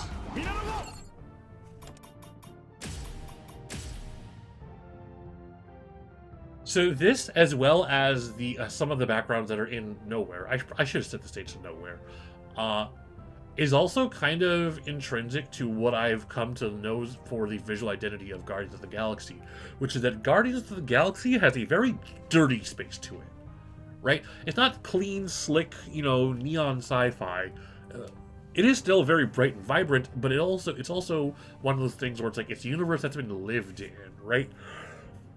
It is a universe that is occupied by people who do work, they get into scraps, they get into fights, and their ships aren't the cleanest thing around. And there's an element to that, both in the way the ship is designed and textured, and also the way, to an extent, the way Star-Lord is dressed. It is a sort of clothing of a man who's got to do work. Do you really think you can win? That itself is neat, but I don't really have many strong feelings about Star-Lord otherwise, especially when you separate him from the other Guardians. It just feels like there's so much missing for him without the other Guardians.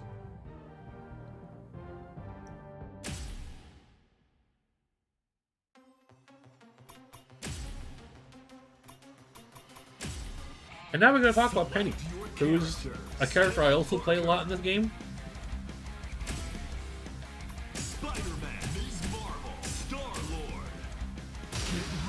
Now, as usual, you have the I grant you the freedom to correct me if I manage to misspeak on anything. Oh, no. But because Penny basically got a gigantic publicity boost out of the Spider-Verse films, we're starting to see Penny just come up in a lot more places, especially here and in Marvel I think your Rivals. robot crashed.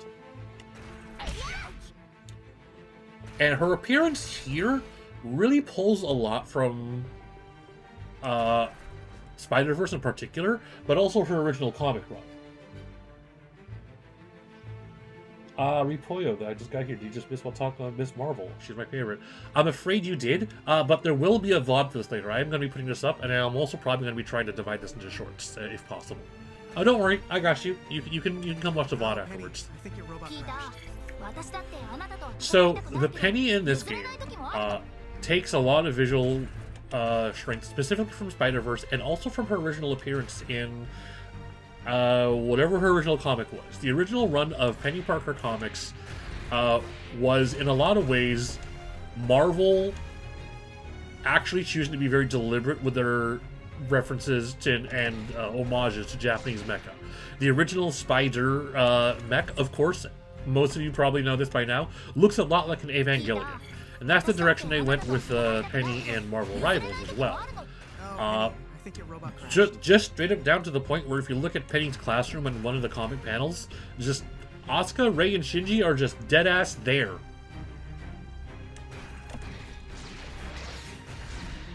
So when it comes to Penny, it's always going to come down to the idea, come down to designing Penny herself and designing Spider. So Spider has probably taken a number of looks from different sources. You've either got the Evangelion look of the original, or you've got the sort of sphere-shaped Spider that was made popular by the Spider-Verse films. One of the challenges I always find about Penny and having Spider is trying to find a convincing way to look like Spider can fit a person inside of it. And moreover, because Spider typically is kind of small in scale, if I recall, in the comic books, Spider is like 15 to 20 feet tall. It is not much larger than like a 2-story house. Maybe even a little shorter than that. Which is why it's strange to me that the original Spider was modeled after an Evangelion, because Evangelions are fucking tall. Not only that, but Evangelions have a very specific structuring to how we know the pilot gets in there. There's a sort of plug that goes into the Eva unit's back that has the pilot inside of it, and the Eva itself is the size of a skyscraper. The pod that contains the pilot is probably the size of like a short bus or something. Oh, Penny, I think your robot crashed. So there's a way that Penny has to physically interact with Spider that I feel is important to getting the two working together synergistically. This is an issue I kind of have with the Marvel Rival Spider as well, because it's an Evangelion, and it has to be scaled to the size of a hero shooter character, which means it's not much larger than a particularly tall hero.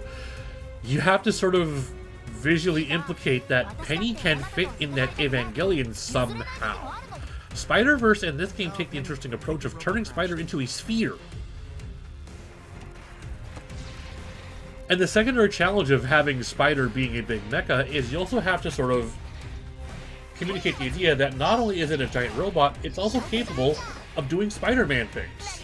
I need to get to the wall so I can actually stick. But like, the fact that it can shoot webs and swing is something that you need to communicate this giant robot can do, which is typically why it's smaller in scale, even though an Evangelion of that scale couldn't possibly contain a person.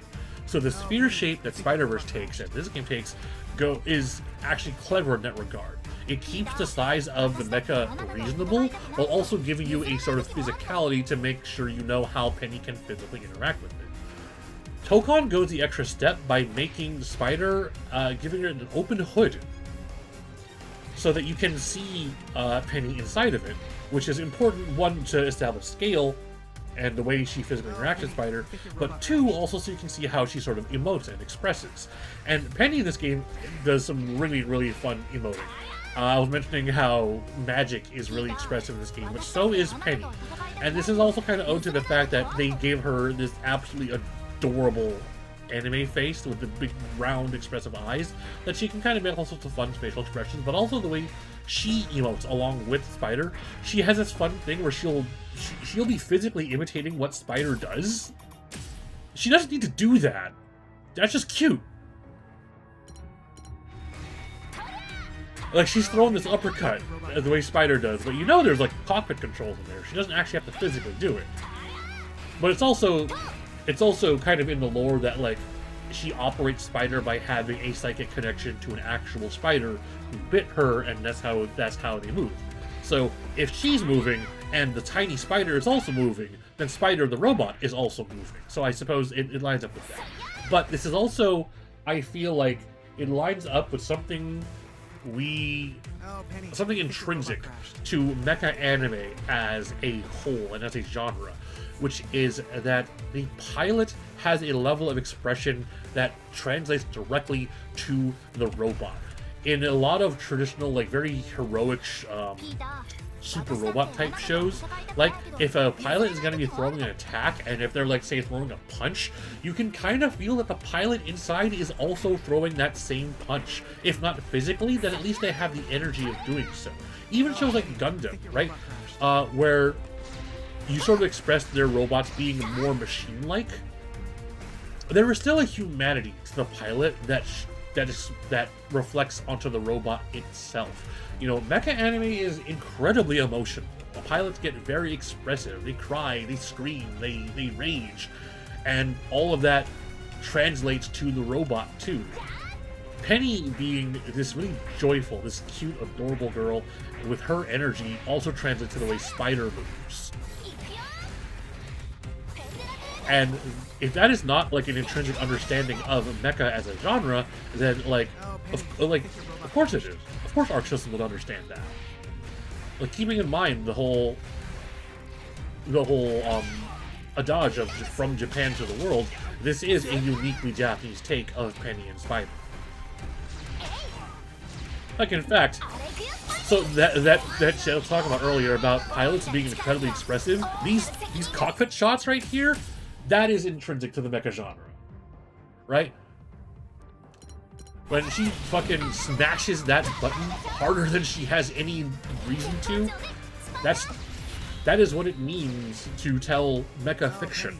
It means to express the human through the machine.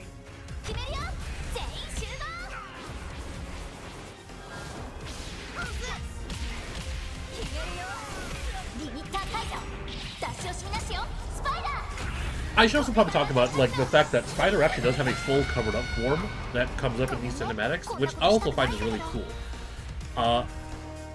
Being more simplistic in shape than Iron Man, they actually have a lot of leeway to do a lot of things with Spider, because its limbs are effectively not attached to its body. You can even see these sort of glowing spheres that sort of represent this kind of, this very loose connection to the main sphere shape that Spider has. And this allows it to do all sorts of fun stuff, like, you know, orbit and spin and transform in ways that a physical leg probably would not. But this also gives Spider the opportunity to have 8 actual limbs.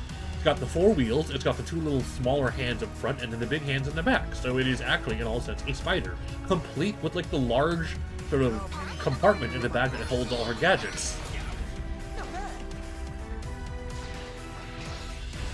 So rather than opting for a straight humanoid shape, they have made Spider something of an actual, like, sort of spider tank. I just think that's awesome. Until we hit, like, this form right here, where they reconfigure all the parts to actually make this work. And, like, to keep with sort of traditions of mecha anime, of course it has to have a transformation. Of course it's got to have a gattai of some kind. And putting it this way actually makes it look a little closer to the Spider-Verse Spider.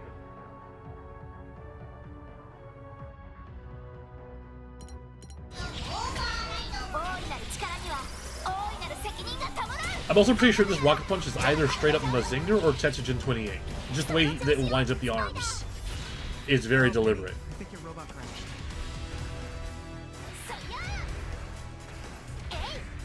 There's also some fun things with the fact that the cockpit is open, that Penny gets to interact with physicality outside the cockpit on occasion. There's this fun shot right here where she does this little wind up where she gets the arm to spin and she's trying to swap you with it. But she's also falling out of the cockpit because she's falling out of balance. That's just some fun characterization. And there's this sense of physicality that like you would not be able to get if it was a closed cockpit. She's even hitting this crossed arm Gurren Lagann pose like she's got everything under control, except she clearly doesn't.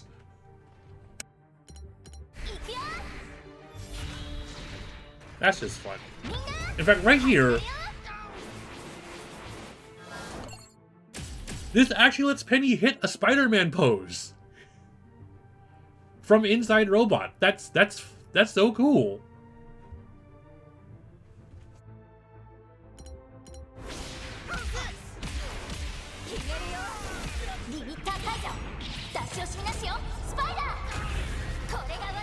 Also, just gotta say, in terms of VFX artists, spider-shaped explosion is inspired. Like, they saw that they were working with a spider robot that was going to have some sort of self-destruct attack. They did not miss the opportunity to do this. It is such a cool visual.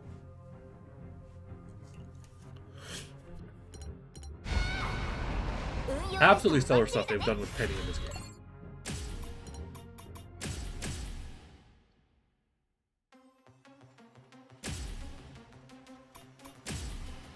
Let's move on to the strangest team in the entire lineup of announcements. The Samurai Outriders. Right at a point in time during like the publication and like the promotional stuff that everyone was expecting the Midnight Suns. They had kind of cleverly arranged their reveals in such a way that we knew Ghost Rider was the last and only leader who did not have a team revealed. So everyone predicted, within good reason, that it was going to be the Midnight Suns, which I kind of understand is like, it's similar to Justice League Dark, in which you line up a bunch of Marvel heroes who are adjacent to like occult supernatural stuff. Someone correct me if I'm wrong. I might be wrong as hell. But that's the feeling I got. And so they led us on for a good long while. Even putting Blade as the second member also makes him Midnight Suns aligned. In fact, if you assemble Ghost Rider, Blade, Magic, and Wolverine, you actually get the team name Midnight Suns.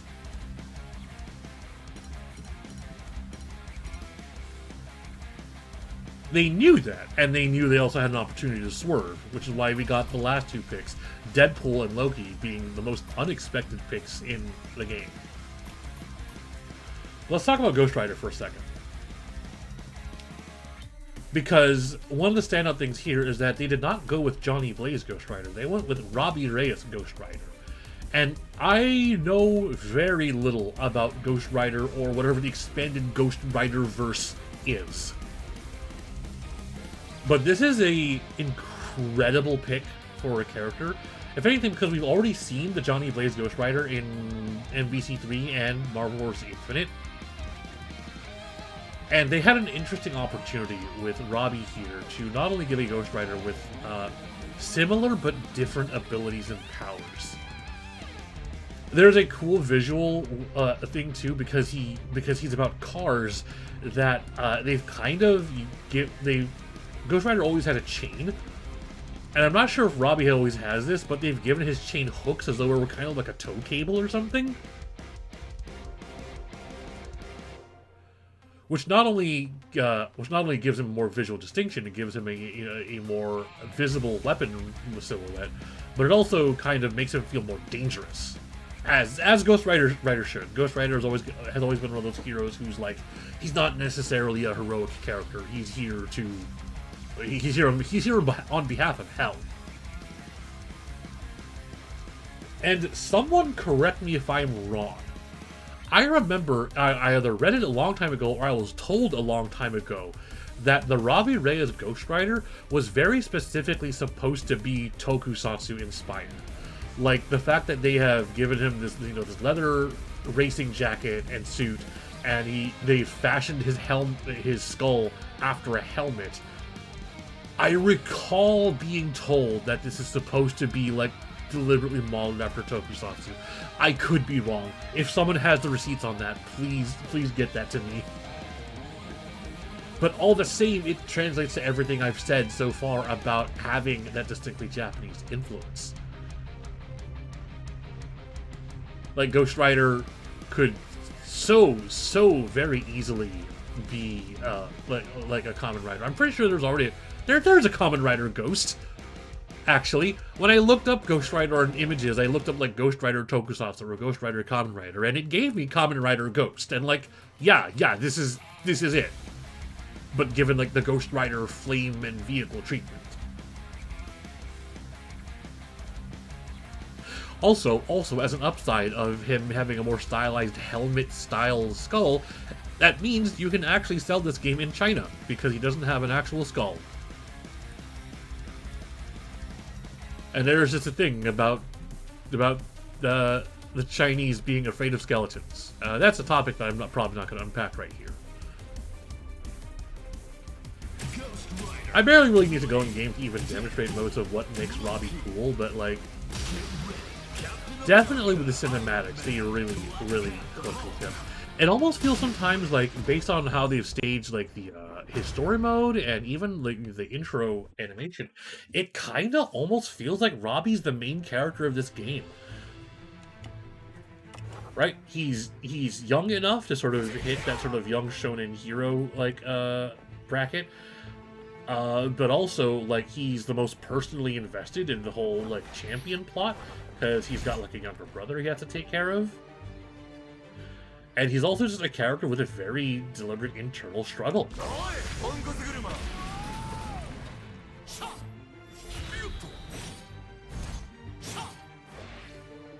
And, like, if we were to get, if someone was ever to make, like, a Ghost Rider anime, Robbie would absolutely be a perfect fit for it. But I also just cannot like go without mentioning is the fucking this cinematic is so fucking good. There's a similarity to what I was talking about with like the emotional aspect of the mecha anime about the pilot in the cockpit that we also get from here. And my only point of reference for this is like Redline, which itself is an incredibly ballistic film that has like that is car racing, that has this kind of kinetic energy to even being inside the driver's seat. That once I start the animation, it's gonna do this crazy zoom, like that. Like they're going to crank like the FOV to make the interior of that space not feel like it is stretching from the sheer speed that he's going. Okay, I'll come to you. Like, that was very much there in Redline, and I can imagine it also being sort of present in racing type stuff. Like, I don't know. I didn't watch Initial D's. Maybe it rings true to that as well. But that's kind of the feeling I get. And aside from some very small details like the boots and these sort of lines of like hellfire that look almost like cracks that are just kind of coming through on his costume, nothing was actually changed that much from the Robbie Reyes design, even right down to this sort of half rectangle like white stripe that's on his jacket. They practically had to change nothing, even the design of the helmet, having these sort of ventilation like ports on the side that fires spilling through. That was there in the original, or the original Robbie at least, you know, not the original Johnny Blaze. So pretty much a design that writes itself.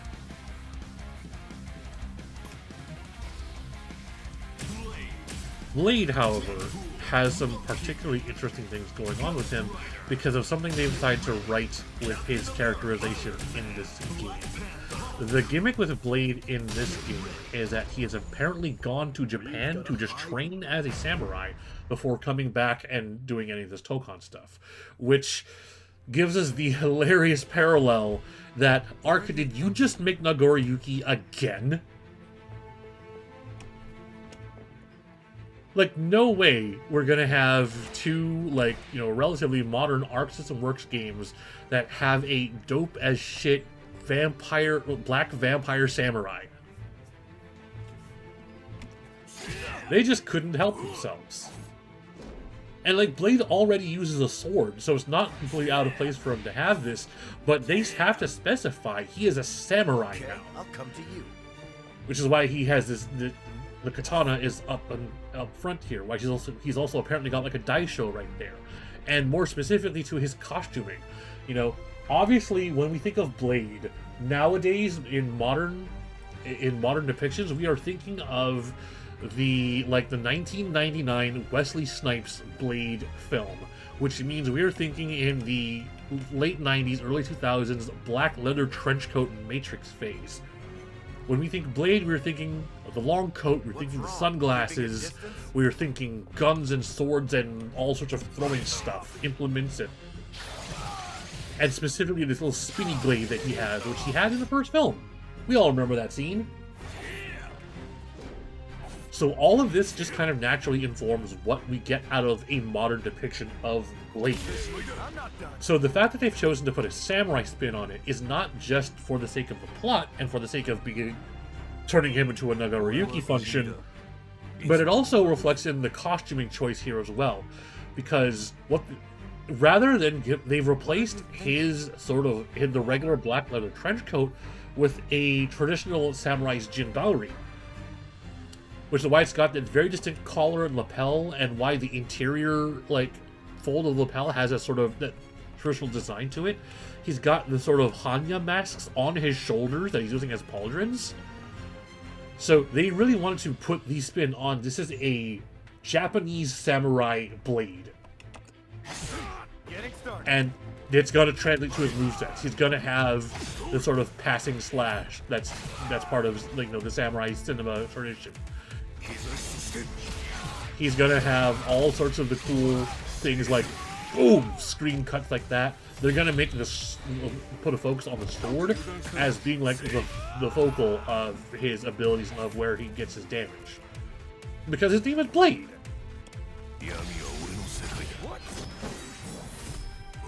And just this shot right here, just fucking, they did not miss the opportunity. It feels like there were draft ideas for Nagoriyuki that didn't make it to Strive that they gave to Blade instead. And man,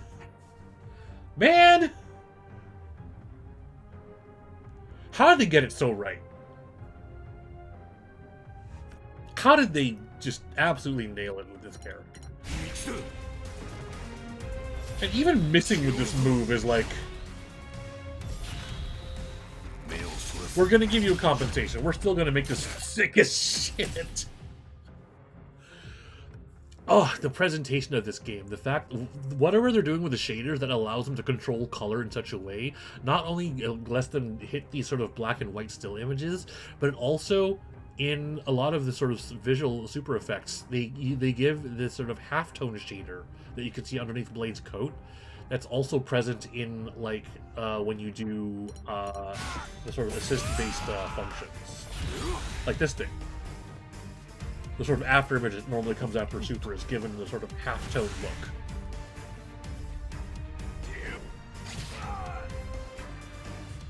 Really absolutely awesome stuff here. Although, I'm going to need someone probably clarify to me. Was the Muramasa sword something that was in a Marvel comic? I have a feeling it was, because Marvel comic history is billions of years old. They could have very easily pulled that name out of, like, Japanese myth and folklore and said, yeah, there's a Muramasa sword in Marvel history now. And if so, it's likely the real thing he's wielding here. Or they could have made it up for this game. Both are likely. Both feel likely.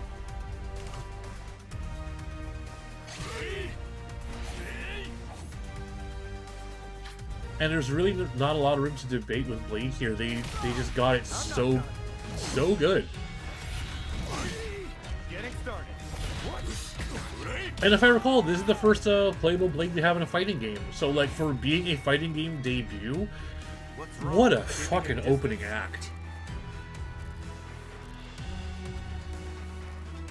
And what's fun too is that they even actually let me change something real quick. This is a I wish I had the opportunity to mention this earlier.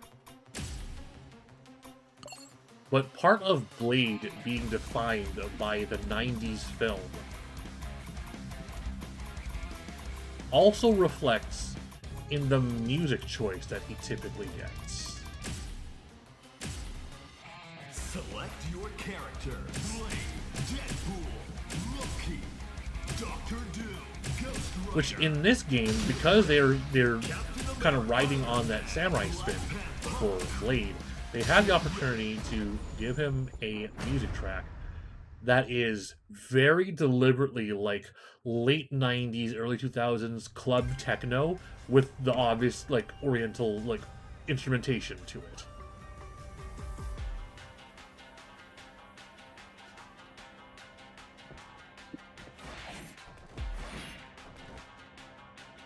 And that sort of early 2000s techno is not only a sort of a timepiece of that era, but it's now intrinsic to Blade himself as a character, right?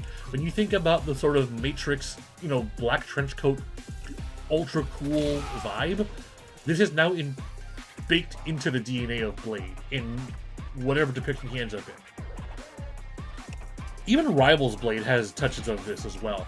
Like, if I recall correctly, when Rivals Blade hits his ult, it gives him a little musical motif that sounds kind of like this.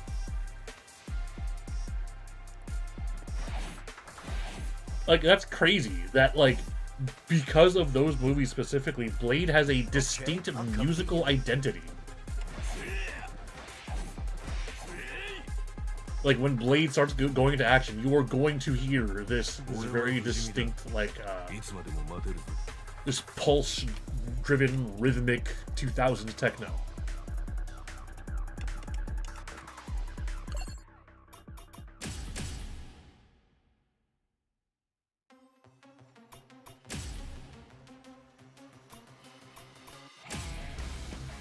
Now, the ones that y'all were waiting for this.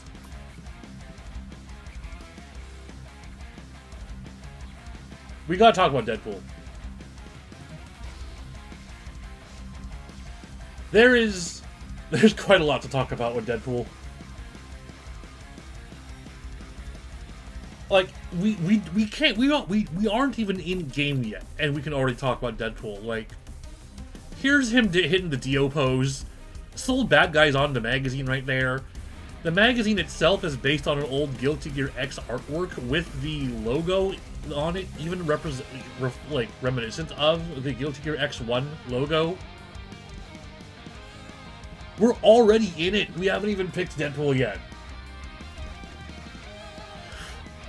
Now, I'm afraid I'm not going to be able to go through and get, like, this isn't going to be a all Deadpool references video. I can't do that. I don't have the capacity or knowledge to do that. When people pointed out the general win pose for his perfect victory, that one went over my head. I don't even think I've played Kaiser Knuckle. One thing I can start with, however, is we can start talking about Deadpool's costuming. Which, bizarrely, Deadpool is also one of the characters they went really minimal with. This is pretty much a very traditional Deadpool costume, just top to bottom. The only real distinct changes they've made is, similar to Wolverine, they've given his chest this sort of plating look to it, down to the abs, which, again, makes him look kind of like a Kamen Rider, and they've kind of given him these padded shoulders and gloves with these metal studs in them. It doesn't really communicate that much about Deadpool himself or say anything interesting that Deadpool isn't already saying, but there's a point to the minimalism that I feel does serve a purpose for what their intent with Deadpool is in this game. And the intent, we all know, is that he's here to make fucking fighting game references. Captain America. They literally built his entire character to say, hey, I know that reference, except it's a whole goddamn character. I should have let that intro play out for you guys. I think we'll just do that. Select your character. Deadpool. And because a lot of what he is being expressed with Deadpool is going to be in, like, all the jokes and references thrown in, Captain America. I feel like there is a deliberateness to going minimal on his costume such that it's not too distracting. You know. So I've got Deadpool set to Japanese.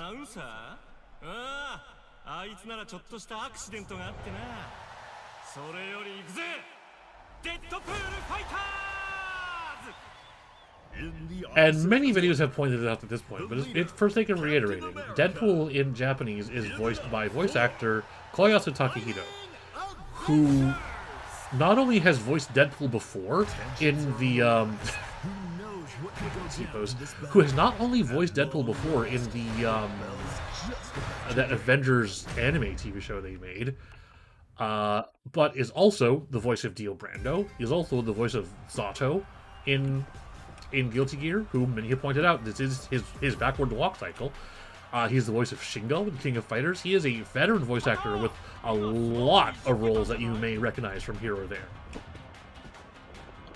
So, the point of going minimal with Deadpool's costuming, even down to his silhouette, is due to the fact that a lot of his comedy is going to be physical. He needs to maintain a simple silhouette so he can tell the joke of every single key pose he's hitting. This is Dimitri's backdash, I have recently been informed. Dimitri from Darkstalkers, this is just his backdash. Or at least this is the way he recovers out of Midnight Bliss. When he just sort of phases backwards.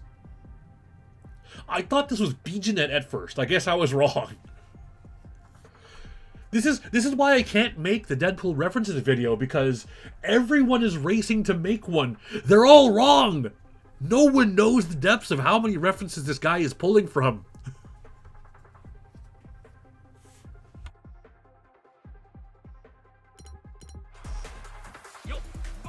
People are going through this trying to find his, like, everything he's got in his normals. I think this is a red herring. I think it's not specifically there, except for this one.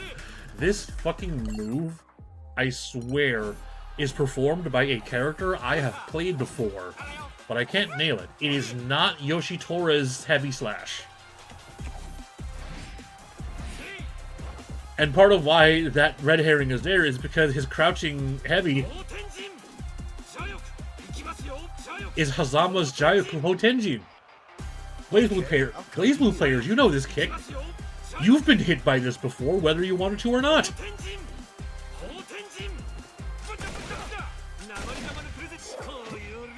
And I made a short about this, and part of the reason why I've decided to come back to doing YouTube stuff is because I made that short just out of nowhere, because I had to race to beat the other fighting game channels who were trying to make Deadpool reference videos for the fact that there are references that I picked up that no one has picked up, and that this list will never, ever, ever be complete.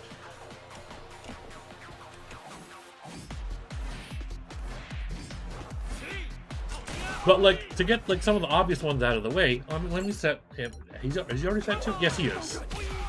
So yeah, he's got his Mortal Kombat right there. We all know he's got Mortal Kombat right here too.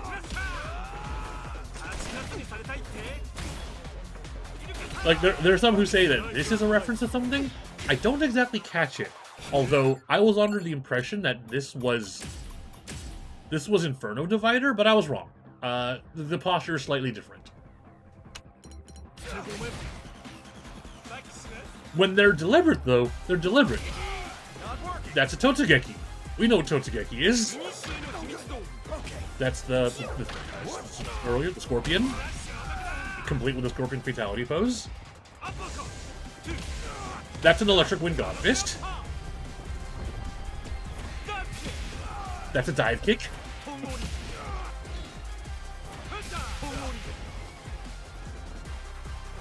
We know it. We've all seen them. And what's interesting about this is this is probably a topic I want to make a video about at some point. And this is about how to make a joke character. Or specifically, how to tell a joke with a fighting game character. Because I feel like there is so much more to a joke character than just they say funny things or they do funny things. It has to reflect in their gameplay in some way as well, too, right? a joke in a video game ought to be something you can play. Or rather, actually, no. The best jokes in video games are jokes that you can play. Jokes that you enable with your input as a player. I'll come to you. So, while there's a lot of Deadpool that makes him work as a functional fighting game character, he has to. This is a modern arc system fighting game that has a intent to do esports, and thus he needs to be usable in some extent or form. There's also a number of just stuff they've thrown in just to tell a joke. Deadpool didn't need this.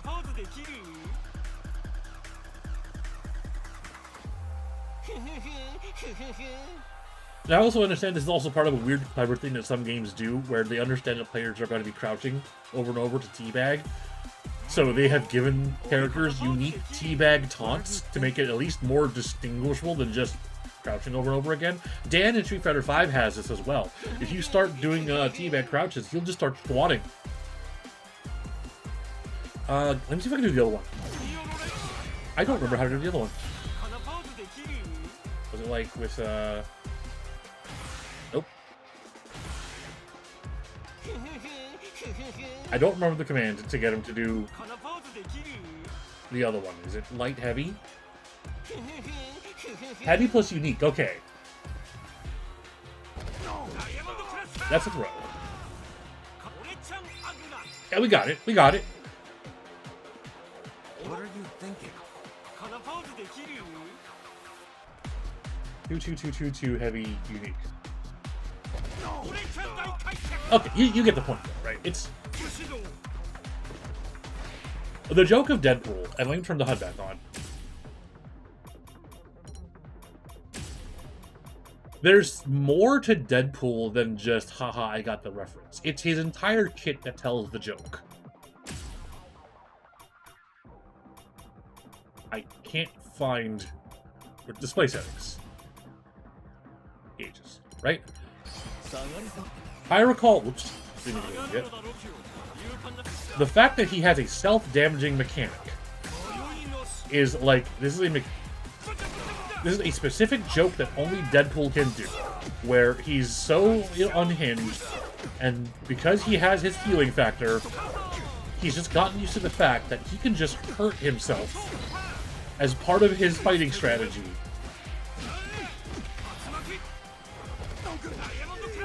And if you manage it well, you can make it an incredibly dangerous thing. Sometimes for yourself. Someone had posted a clip that I saw earlier where it said, hey y'all, I just discovered the first Deadpool TOD. And true, it's a touch of death. For Deadpool. It's a combo sequence that uses so much of Deadpool's health that by the time you're done, you've dealt 50% to them, 100% to yourself. That's just fucking funny.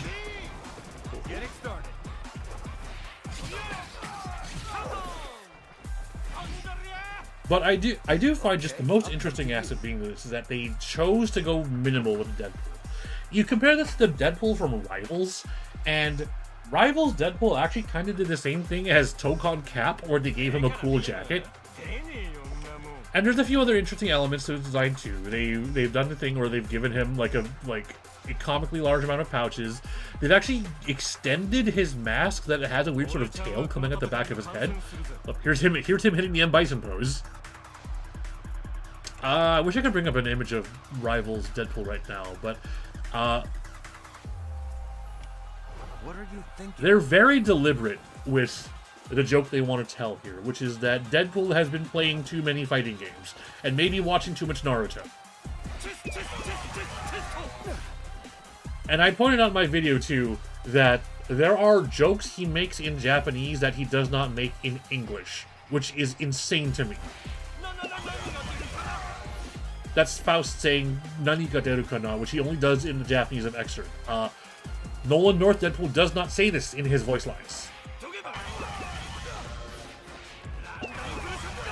Although Koyasu does say random bullshit go, which is great.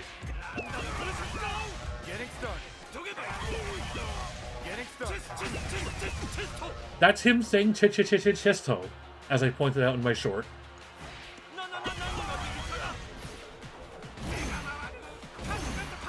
And that's him saying kato kato kato, like Wallachia from Melty Blood. And honestly, I don't have the capacity or the knowledge to know if he's going to start making references uniquely in other languages. Someone play him in French, German, Spanish, and everything else they've got. Someone figure out his other language references, because I can't do it. And if you guys want to be the one making the ultimate all-in-one everything Deadpool reference guide, you do it. I'm not going to do it. There's so much to unpack here. He didn't need a Raging Demon input. They do it so the player can tell the joke. He didn't need a fucking... Well, what's the movie? Said... the Rio input is like down, back, double, light to heavy? One of these. He didn't need the Ranbu input. He didn't need the fucking Kim Cop on Phoenix dance input that I am watching right now because I'm bad at fighting games. Got it. We can do it. We can play fighting games.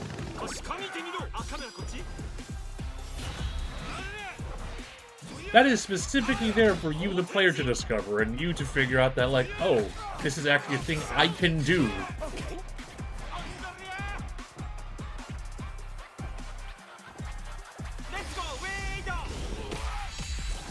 Just four activations for this one move. No, they're functionally no different. And there's just kind of a unique thing that fighting game joke characters can do. And because they were deliberate with what they wanted to do with Deadpool, they had the opportunity, the mechanics, and the means to just deadass say he can do Raging Demon.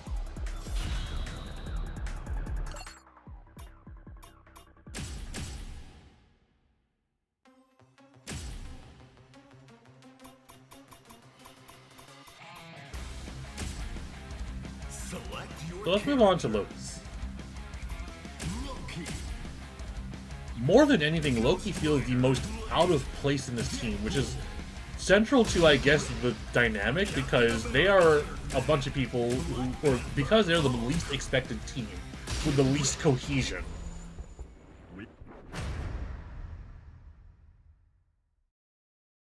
Making an incredibly odd pull like Loki. One, this is Loki's first fighting game appearance. And two, it puts a strange hitch in the team dynamic, because you can see Ghost Rider, Blade, and even Deadpool as being somewhat street level in terms of heroes, right? In terms of the grand cosmic scale of things, they're mostly just... Deadpool and Blade especially are just swords and gun guys, and Robbie is still just car and chains, which is why the oddest thing about this team is that they have an Asgardian god. He's not even wearing the team colors, because most of them are black and red, and he's wearing green. But Loki being so out of place, and being so, like, off-theme, is that not just Loki? He's the god of mischief. He can do it if he wants. It's a prank. What's wrong?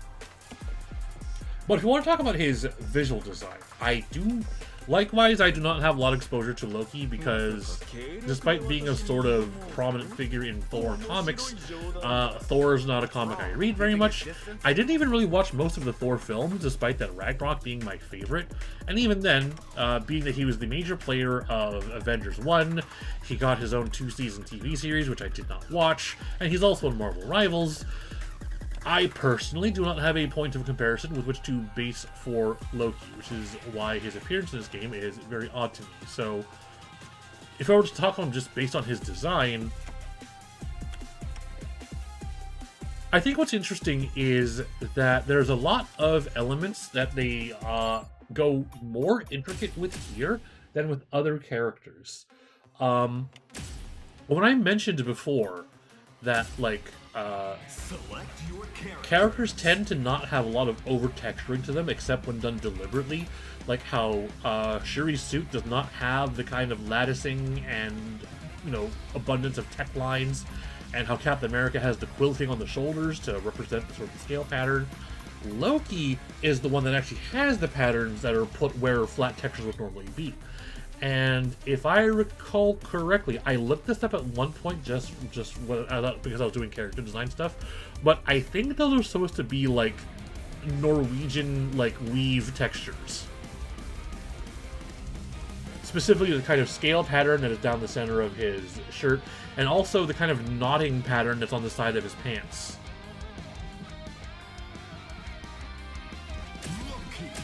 And when we have costumes that are as bold and as very shape-driven as, well, Marvel superheroes through the lens and design philosophy of, like, anime artists, the challenge then becomes making Loki's shape language read as something completely unlike the others. And in this sense, the angle Loki has to take that the others don't is, well, he's a god. He has to look mythical where everyone else kind of looks technical. And the issue I typically have with latticing on costuming is that they want to make a costume look technical. But because they've deliberately went and chosen these sort of Norwegian, these Nordic weave patterns, it makes him look tied specifically to the culture of Asgard. And even then, the different pieces of his costume, the pauldrons, the boots, the bracers, they're given a shape language that it's pointy in the way it has to be because these are costume pieces, but they've also got they've got more organic curves to them. Something that speaks more to a fantasy element than it does to a tech element. The engravings and even just the shape of how the way it kind of swerves upward. Because we're in Asgard right now, we can kind of see that they too have the challenge of wanting Asgard to appear like, well, like space heaven, which is something that's been, I guess, been made more common in the like the MCU stuff, where it's not just a mythical realm; it is also just a civilization of advanced people, technologically or otherwise.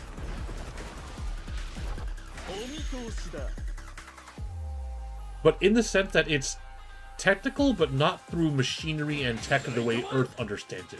I like to think it's similar to, like, if you think about a Stargate, or if you think about, like, the Protoss from StarCraft, where they are meant to appear technologically advanced, but mythic in origin.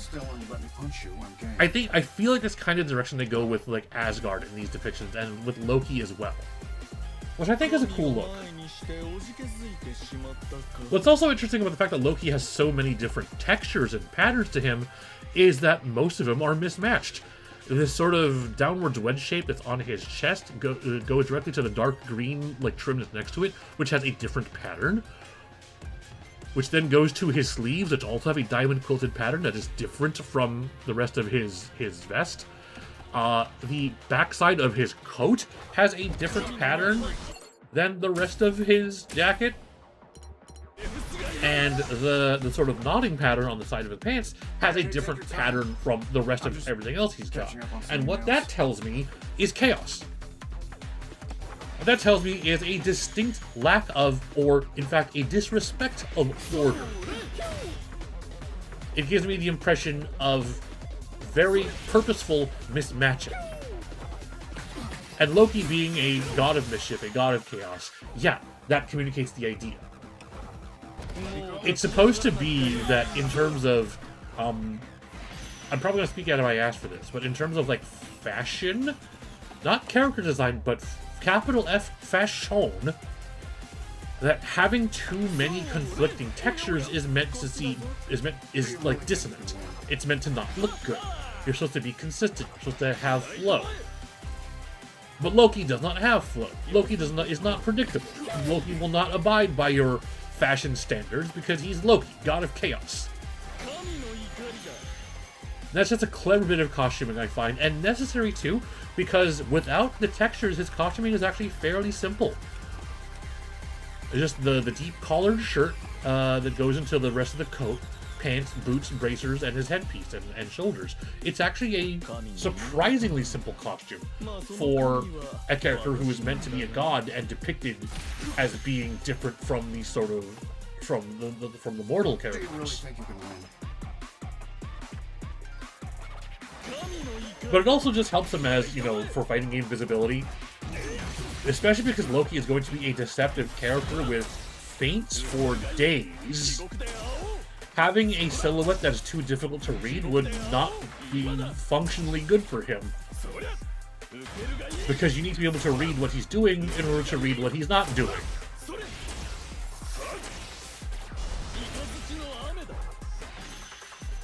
So there's a functionality to it as well.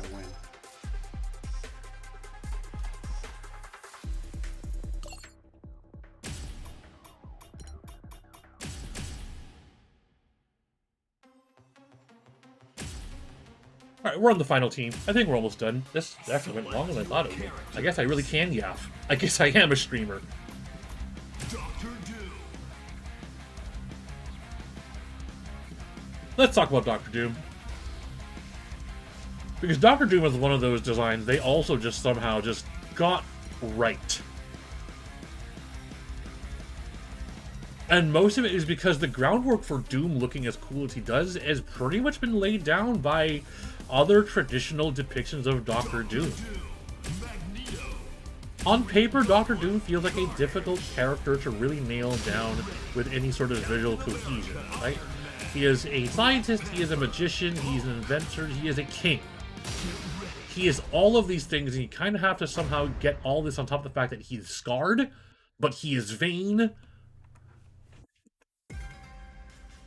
And just the original image of this full suited armor man with a green hood and coat with a green tabard over it is such good groundwork for building on top of that for what we get in this game. We have a lot of characters who wear armor. We have a lot of characters who wear tech, but they went the distinct direction of making Doom's armor feel medieval, in a sense, right? I've been looking up medieval armor as well because I need to get better at drawing armor, and the way they have depicted his greaves as being like knight's greaves with intricate but very controlled amount of like etching and ornamenting, and then the way it also translates to his like his gauntlets. Right? This is very much a knight's armor that he is then wearing a tabard over with like the holster for his gun, and as I mentioned earlier with Shuri, a fucking fur-lined collar cape with the gold chain pinning it together to the rest of his tabard. It just immaculate vibes. Immediate shows of authority, power, dominance, and everything you need to communicate Doom. In fact, this is where you get the king aspect of Doom, where most everything else kind of hits the other stuff, right? The part of him that's mystical, the part of him where he is a master of magic on top of everything else, may come down to the sort of antiquated look of his armor, and the fact that he wears a hood, despite the fact that his head is already covered by a full plated mask. And then there's the mastery of science, where on top of all of this suit is mechanized. It's capable of shooting, like, high-powered lasers and flying. And generating lasers and stuff. And incidentally, fun little fact about Doctor Doom here. They have given him a very, very specific treatment to his particle effects, where you see all these dots that come up. This is what is known as, well, very, very traditionally, this is what you'd call a form of pointillism. It's a sort of painting method. It involves just dabbing your paintbrush to make a lot of dots everywhere. This, in comics, is known as the Kirby crackle. It is a signature technique by traditional comic book legend Jack Kirby, in which he will depict, like, effects and particles in this way, where he'll just paint these black dots to give it this sort of unique contrast and this sort of crunch to it. And the Doctor Doom in particular, because Jack Kirby did a lot of Fantastic Four and a lot of Doctor Doom comics, Doctor Doom was given this particle a lot. And it's just so cool to see it actually like realized in motion here with all of his effects. This particular look for like comic effects and shading is somehow uniquely a Doom specific thing. Also, I just want to highlight, there's a cool thing with the lighting engine in this game too, where when lights get really intense, they can actually, it reflects on the characters as well, where the shading gets this really dark ink black contrast to it. If you look at Captain America, this is his shading right now in this shot is a lot more intense than at normal lighting. So, as it pertains to Arc Systems and their artistic depiction of Marvel Tokon fighting souls, it's not just that they were given free reign to make anime Marvel. It does so in a way that also understands the original medium of comic books and the way they used to be presented, and they find a way to respect this while also bringing the medium forward with their vision.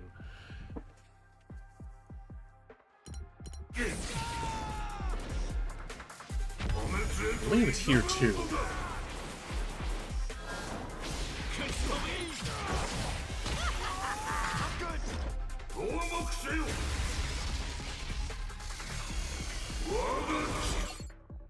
Yeah, right here, right? Where you see, I feel like this is a Doctor Doom comic cover.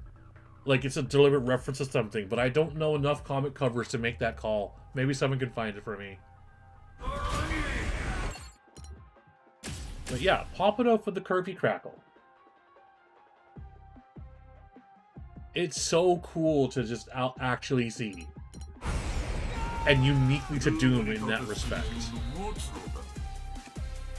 But like the rest of his design, what more do I need to say? Dr. Doom was kind of perfect right out of the press. And you only need to do so little to make Dr. Doom feel like Dr. Doom. To get everything that's on his sort of portfolio up and front with him, right? You know, scientist, magician, king. He is all of that. And you get it from his posture and his costuming. Weird thing, and I'm not sure if this is just a me thing, but there's something also too where Dr. Doom's particle effects in this game have different colors. Finger lasers is yellow, command grab is green, reflectors are green, orbital lasers red,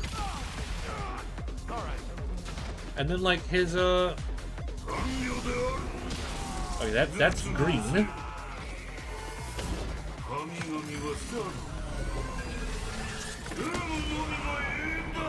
Fuck it. Smoldering. And then his Tokon symbol is purple. I remember this was also somewhat true with the original Doctor Doom from the Marvel vs. Capcom games, where like the finger laser would be purple, his upwards thing would be yellow, his launch attack, lightning smash would be blue, and they always had these sort of mismatching colors. When they did Doctor Doom in Marvel vs. Capcom 3, they wanted to unify his particle effects such they were all, you know, consistent. So his laser was yellow, his finger lasers were yellow, his upwards little fireball was yellow, even his little containment pod for his ult had yellow energy, his launch was yellow, it was yellow all the way around. But they've chosen to deliberately make it multicolored in this depiction of Doom, and what I think is cool about that is that it kind of reinforces the idea of Doom as magician. It kind of gives the impression that Doom has all of these spells. I say spell and then I immediately do the gun. He has all of these spells at his disposal that come from different sources and are just a collection of his knowledge. Of his knowledge of magic. What are you thinking? As someone who just puts a lot of thought into color theory, I just find that to be a really fascinating design choice.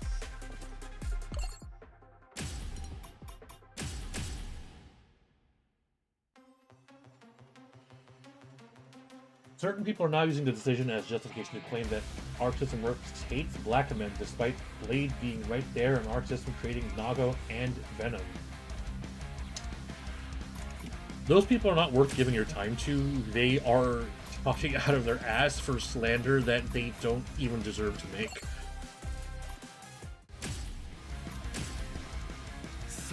They don't even know what they're mad about. But you know who is a man who does know what he's mad about? Magneto. Magneto is another one of those characters who they have opted to go very, very traditional with. Right down to just the color choice, the costume pieces, and even the styling of his hair as it fits underneath his helmet. Like, the mullet Magneto is a look that is very intrinsically linked to 90s Jim Lee Magneto. But, much like the other characters who are very traditional, like Wolverine and Deadpool, they've also given Magneto the thing where he's got armor plating in place of what would normally be just a tight suit underneath and like the tights. And this doesn't really betray what we know of the visual of Magneto, because come on, why would the Master of Magnetism not wear metal plating as a form of armor? It gives him the upper bulk that's recognizable as Magneto, and it also gives him a distinctly almost tokusatsu villain feel to it. But the homage specifically to Jim Lee's Magneto is all there in much of his shape language. Not just the color choices, but also like the weird brace around his collar with the studs in them. The way the cape folds over his shoulders is very deliberately 90s Magneto. Even the sort of the ribbed gloves and boots are there as well. There is something interesting in the way they've done his pants though, because at the very least the way the buttons look, these almost feel like uniform pants. You know, if they weren't, as tight as they are. But without taking too much away from his silhouette, I like the idea that having this sort of formalized uniform pants does give Magneto the air of kind of a leader. And it's always been kind of his thing, right? Magneto ought to have an air of authority, in much the same way that Doom does. Magneto has a charisma to him that should be reflected in his posture and his costuming. And I just noticed the way the cape is segmented too, that because the way the cape is segmented with the two slits right there, making it sort of a triple cape. Can I get you to turn around, Mags? Damage check. That's not a very good shot. We can see it better here. But because the cuts are right there where the cape division is, it does take the shape of an M. And yeah, this has appeared in Magneto costuming before. The sort of Spartan cut of his helmet has always intended to resemble an M shape, and this is not even counting the costumes where his shirt just straight up has an M on it.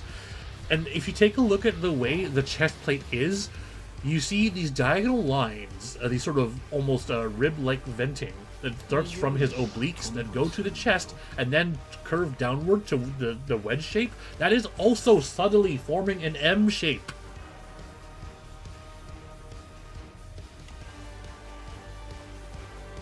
Anytime you have this sort of zigzagging, sloping downward shape, you can sort of infer the shape of an M.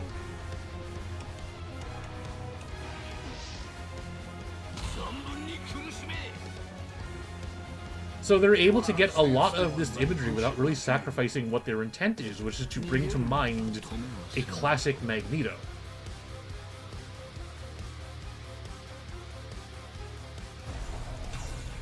Now, granted, I've already made a whole video about Magneto's playstyle and moveset in this game, but for posterity, I will just go ahead and restate the fact that I love that Magneto is a zoner in this game. The highlights of that video are more about the idea that I have always disliked Magneto being a rush-down speed demon with triangle jumps that, of course, according to Deadpool, you have to deal with a one-frame overhead throw mix-up.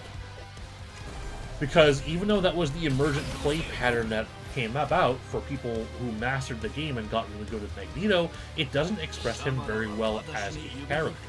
I've always been of the opinion that Magneto's powers are a metaphor more than anything for a man who has been so hurt by the world, so hurt by humanity who saw him as different, that his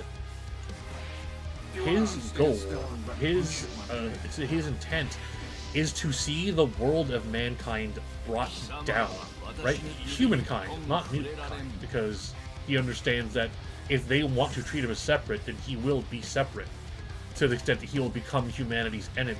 Magnetism, control over metal, is what lets him weaponize every facet of modern civilization that we've come to know as our comforts and our strengths, right? You know, buildings, weapons, tools, every modern innovation that has been brought about by metal is now being turned against humanity, and that is the form that Magneto's hatred takes. So the fact that he's now able to just rip pieces out of the environment and hurl them and do harm with them, that is, I feel like, the ideal gameplay expression for him.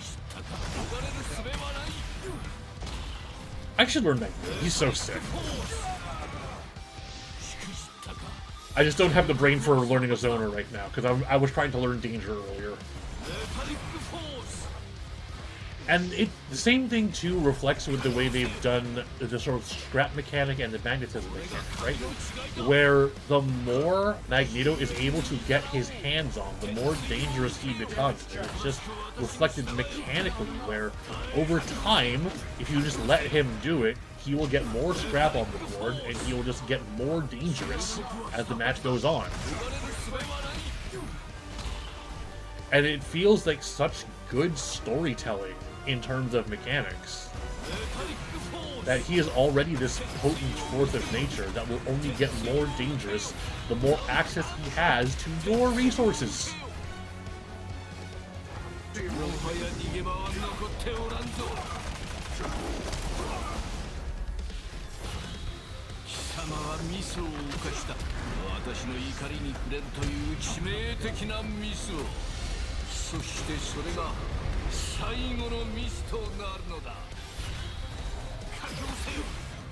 I am probably more happier than most about the way Magneto is in this game, only because I now get to tell people that I'm a prophet. I called this like 9-10 months ago. Do you really think you can? And I am so happy to be right.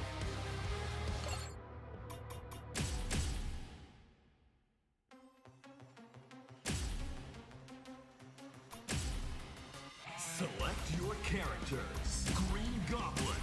The Green Goblin is a character that I admittedly don't have a lot of exposure to.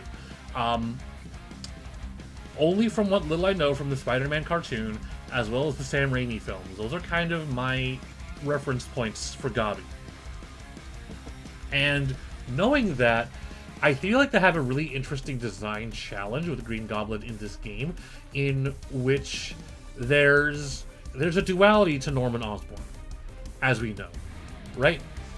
There are depictions of Norman Osborn in which Norman and the Goblin are kind of two separate minds. And because there's a natural duality to him, you can explore the element visually through how you depict the Goblin suit.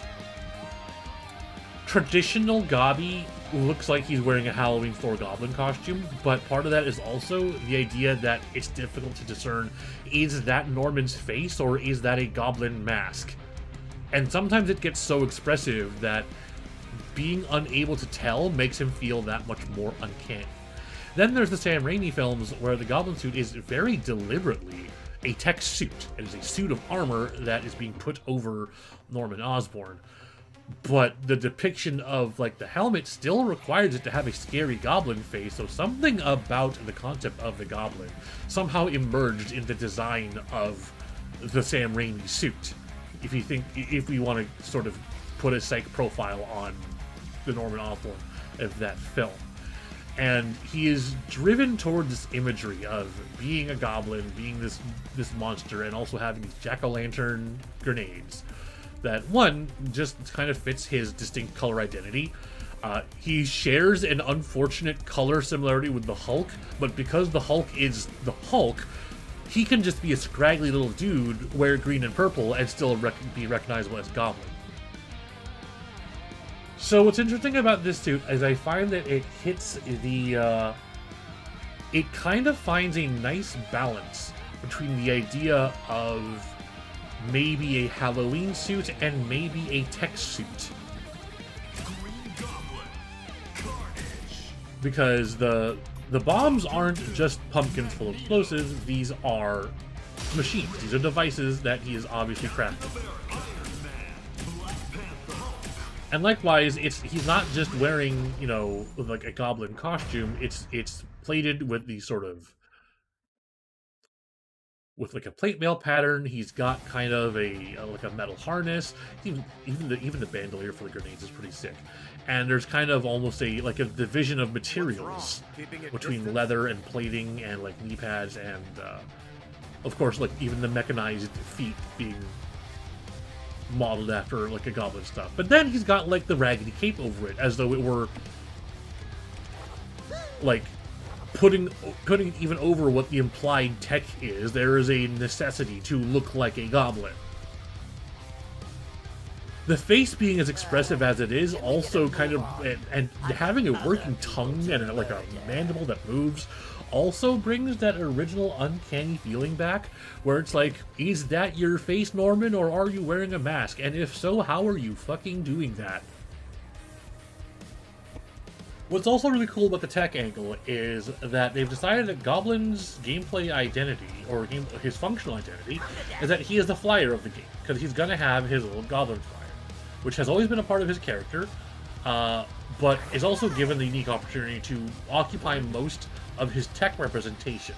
And in order to really tie him into the idea of the flyer, his identity as a flyer, they've given him these aviator goggles, which, sitting on top of the hood, is just a really inspired choice. It breaks up some of the purple shapes that are there, gives him an extra touch of yellow, and even gives him an additional set of eyes, which, if you really think about it, he's already wearing a goblin mask. He doesn't need the goggles.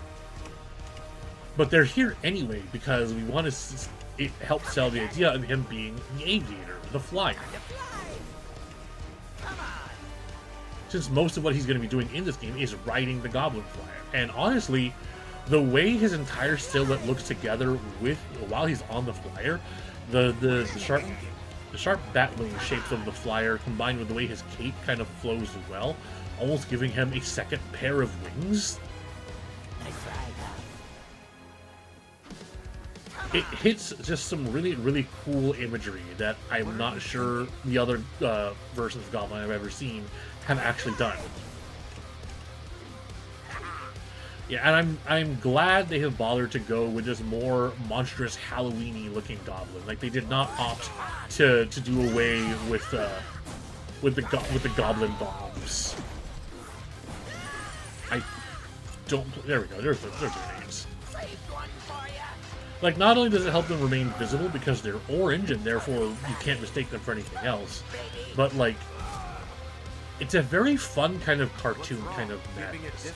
And while you can make interesting depictions of Norman Osborn of being this broken man with a bisected psyche, you know, on the other hand, he's a fucking goblin.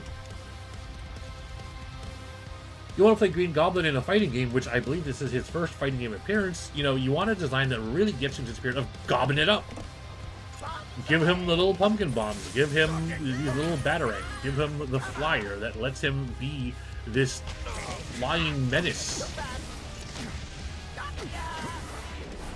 Which also, in a weird way, does a really petty thing where the mobility he gets from his light board right here puts him on par with Spider-Man, so there's an ego to it as well. What are you thinking?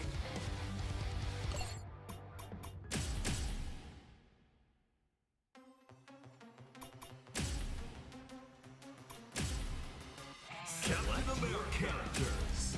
So we are also now going to talk about Carnage. So, as part of my strange childhood engagement with Marvel things, the most exposure I got with Carnage is if he didn't show up in the 90s cartoon, where I did definitely get a lot of Carnage was the Super Nintendo game Spider-Man and Venom Maximum Carnage. And my history with that game is that I believe we rented it from a Blockbuster, and I was able to clear it in a night because of a particular glitch where Venom got infinite lives. So I was, while one of us who was playing as Spider-Man had died and had ran out of continues, Venom was just able to keep going forever. So I got to get to the end of that game, and we got to fight Carnage, and Carnage, for also being a symbiote, has a distinct challenge of needing to be different from Venom. And the way they express this in his transformations and his fighting style really feels like a home run that also was kind of laid down by the groundwork of different versions of Carnage that came before. Venom is a weird monster freak who will eat things and has too many teeth and can make more if necessary. But there's a distinction between Venom's sort of carnivorous appearance and his image of consuming and eating, versus Carnage and his deliberate animations and shapes, which depict, malice and sadism and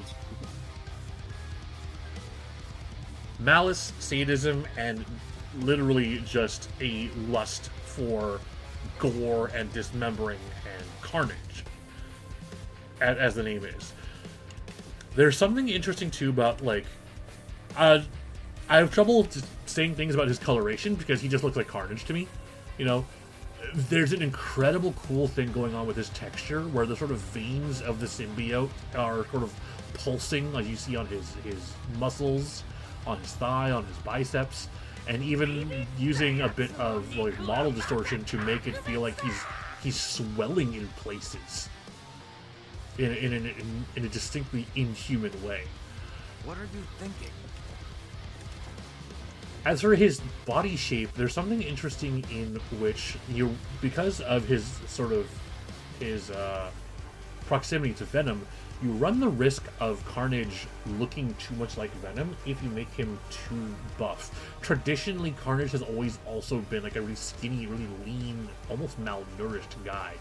But I also feel like they've hit a interesting medium between the two physiques here, because he is bulked up in places, but emaciated in others, which also makes him look distinctly inhuman and very alien.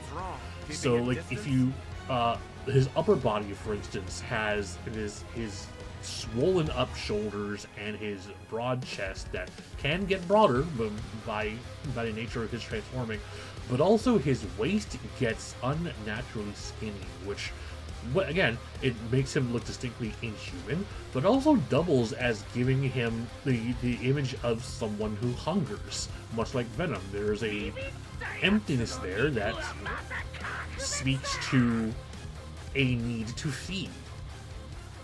And that also feeds into his visible pelvic bone, which is crazy, but also hits that sharp contrast between the wideness of the hip bone and the narrowness of the waist, which gives you the impression that there's something missing there. And going down from the pelvic bone, his legs are shaped like, I'm just gonna say, they're Baki legs. They bulge at the thighs in a way that doesn't feel like natural muscle match, where they pinch back at the knees and then bulge again at the ankles. This looks like muscles growing in spasms, which is what Carnage and what the symbiote is doing to his body. He is by far between anyone holding the symbiote that at least I know of in the mainstream line of things, makes him the most distinctly inhuman. And because of the way symbiotes bond with their host, this also feels like a choice on the part of Cletus to let this happen to him, as long as it enables him to do murder, which is then reinforced by all of his animations and stuff, like where Venom would make mouths, and sure, yeah, Carnage does too, Where Venom is more about consumption and eating, Carnage is about doing harm and causing pain, which is why he gets stuff like this spear, why he gets this axe, which is also very traditionally associated with murderers. It's why he makes so many barbs and spikes, things we associate with torture.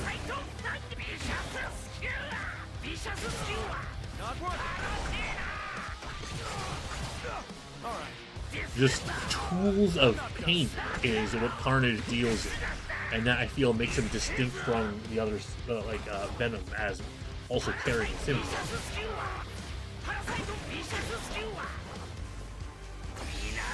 And just as well, the way they animate Carnage in this game is absolutely mind-blowing. Is it as if Arc Systems didn't pop off enough with Zato and Eddie in Strive? They had to prove they could just do more with a viscous, transforming character. And, like, this is an overlay of just him stretching his character model, or possibly transform into a different arm, as well as overlaying that with flat 2D effects to give this sort of, give it this velocity. And same too with something like this, where a lot of the sort of liquid animation here and the extra tendrils are sort of hand drawn and then keyed into 3D space. I kind of like looking at Carnage as a sort of under the hood for how they did Zato.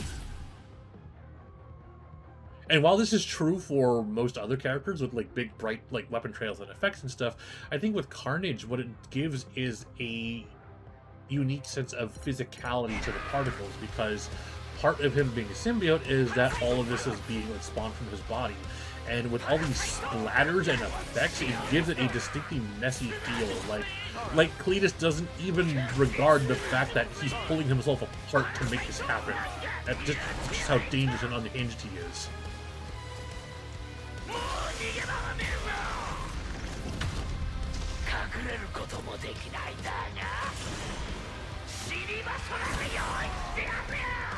It's so goddamn cool.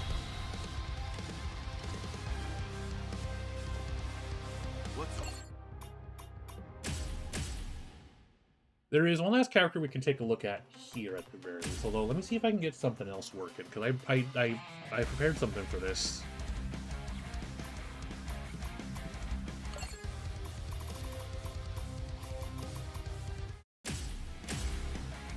Because we do have here the champion.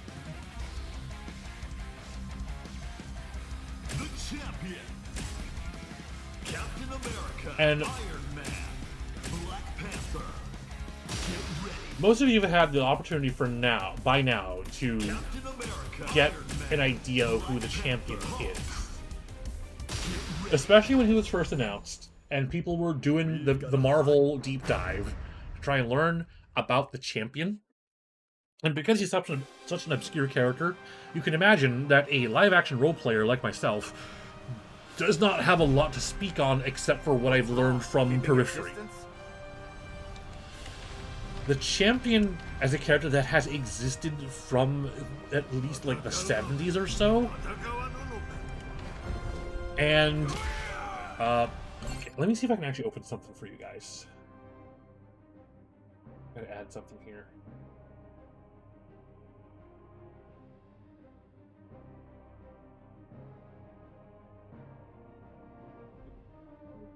No, this isn't it.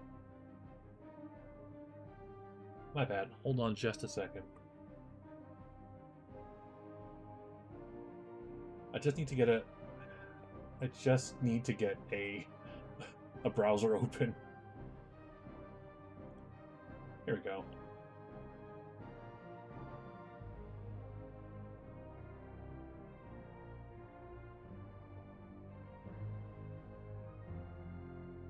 Okay, just so I can, for the sake of discussion.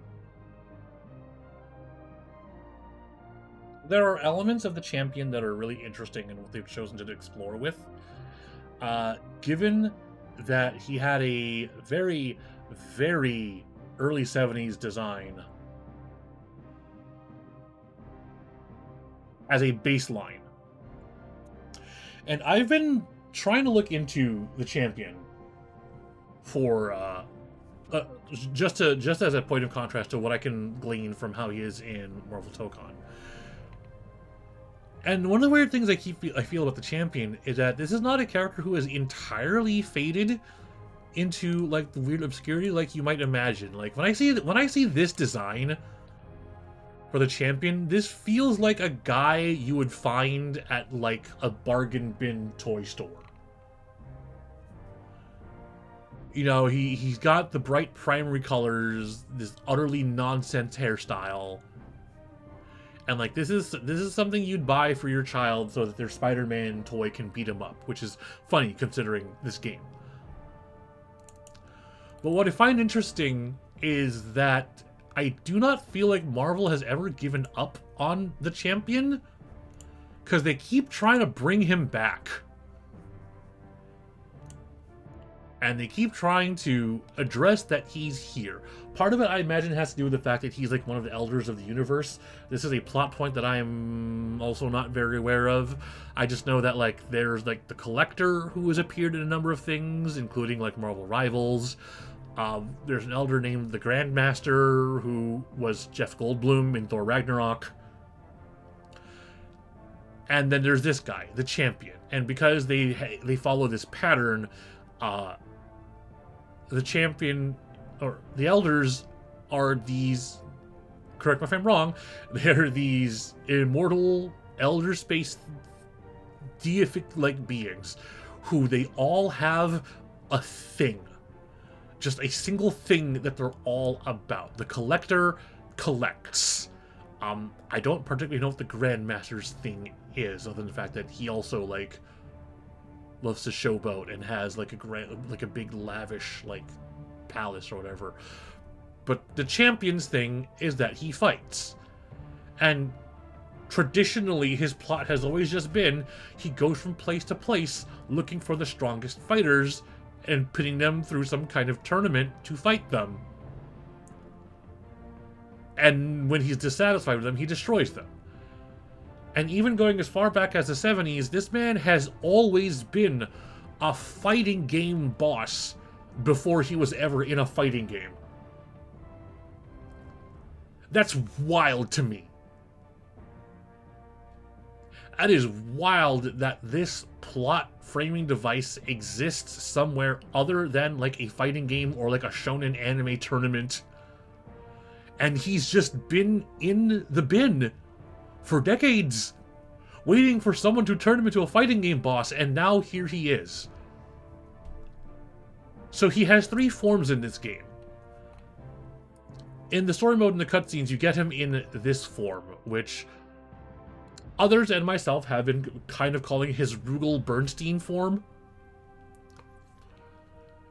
He's here dressed lavishly, almost following very Earth fashion, just in terms of just having this glitzed up suit and like the scarf with a golden like brooch on it. He has like the done up hair, the jewelry, even like just like the pants and the shoes. Which funnily enough makes him look like a fighting game villain. And from here, it's all about ceremony. It's all about looking good. It's all about putting on this tournament and being the host and making it the grandest affair. But then, as we know, the champion we actually have in game is this guy. When he enlarges to his full size,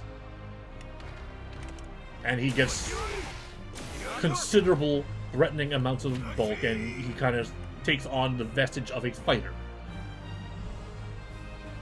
What's wrong? Even completely wearing his big champion belt. And I feel like this is an attempt to sort of bridge a more modern clothing style and just a design sense to the kind of big sort of brute monster that he was before, classically. And of course, as we know, is there a way to do this faster?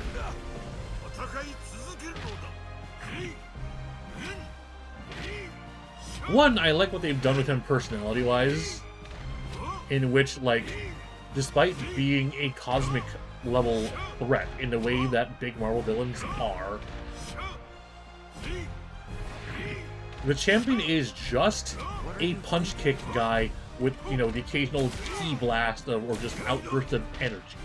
He fights, it's what he does, it's his thing, and because this arc system works, they are able to present physical violence in such a way that feels overwhelming and insane. Actually, let's just do this to really demonstrate. So he hits his ultimate form here, which a lot of people have been rightfully calling Broly. Sorry, gang, I need to escape for just a second. I'll be right back.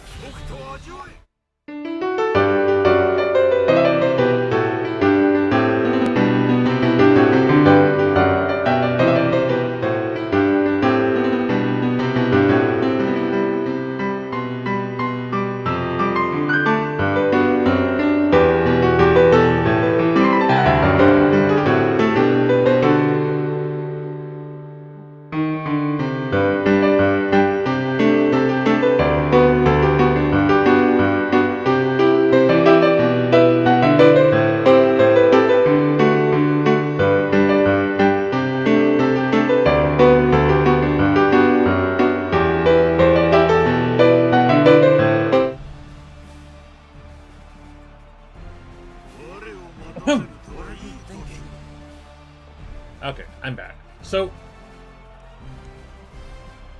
the last surprise that Marvel Tokon had for us is that Champion has a third form, which is this right here. And not being a Dragon Ball guy myself, I've had to hear from other people, of course, that this is very distinctly Broly. I don't know what that means in terms of significance, I just know that this is the image they go for, complete with even Dragon Ball-esque hair. Which is also interesting, because if I bring back the window real quick, this is something they have attempted to sort of re-envision for the Champion at some point. Whatever version of Champion this is, and whatever comic this is from, someone has attempted to fix the hair by turning it into this. So the fact that this particular haircut is referenced in the Champion right here is also, like, I feel like it is part of this effort to really push the Champion. This weirdo character who has been largely absent in any, like, mainstream Marvel thing, but has always existed, is just getting his glow up right here. In fact, when I was looking into the Champion, I had found the 2017 comic, like, Thor versus Hulk Champions of the Universe, in which the Champion is part of that comic line. He is the main antagonist for that. And that actually takes us to the next topic, because intrinsic to talking about the Champion is also talking about the promoter, who I swear, if she is not made playable in some way or form, then I'm going to languish in my inability to make good on this threat. But Promoter is intrinsically tied to the Champion. Based specifically on that 2017 comic. I think that's actually where she first debuts, and her only, like, known storyline. In which, much like this game, her role is to serve as essentially the Champion's herald. She seeks out worlds for him to find their strongest fighters and bring them to him so he can fight them. In the case of the comic, it was Thor and the Hulk, whom, ironic, Thor is not in this game to fight the Champion.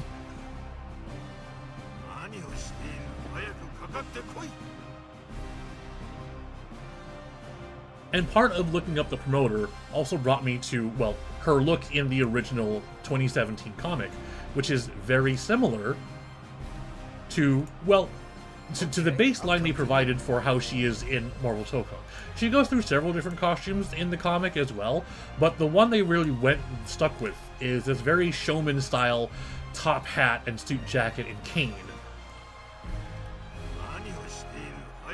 And given that as a basis, it kind of makes for a very natural sort of transition to this almost stage magician theme with a sort of microphone cane that she has here.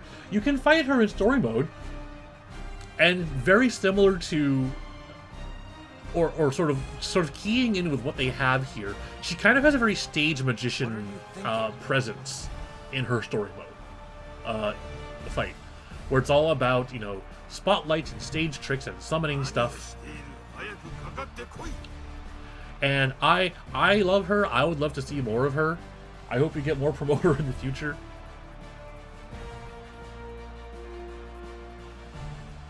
But it does feel like the premise of this game hinged so much on them picking the champion as their main antagonist, and him just being this absolutely perfect fit as a fighting game villain who has simply always existed as a fighting game villain. It feels like Providence. It feels like it was meant to be.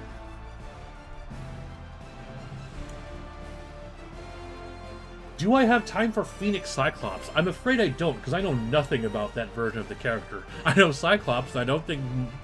but whatever little knowledge of Cyclops I have isn't going to help. I actually will say one thing about Phoenix Cyclops.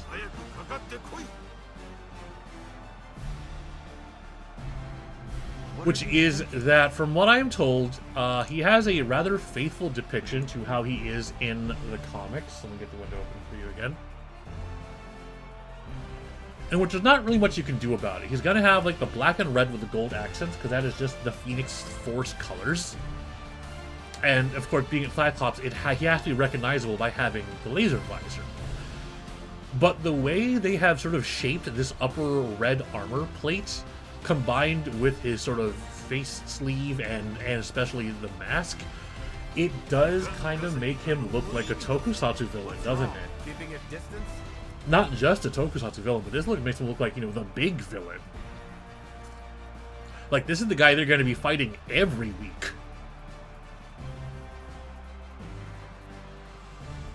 And I think that's a neat approach, but I really can't say more until we see more of him.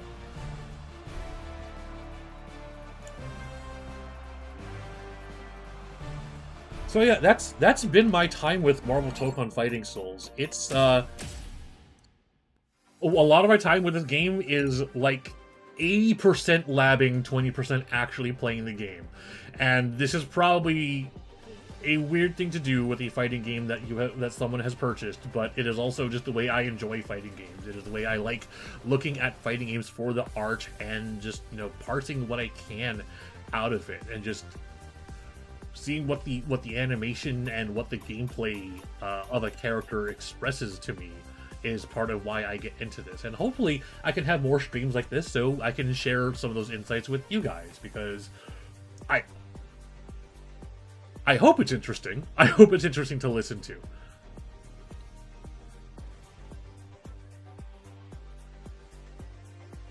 I think that's actually a wrap-up for our stream, though. We covered everything that we wanted to cover, and yeah, I just want to thank everyone who dropped by.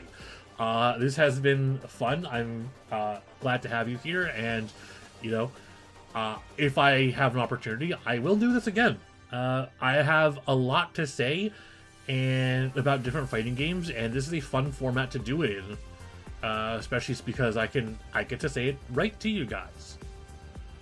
So yeah, thanks for dropping in, everybody. Thanks for waiting for me, if that's what the case really was.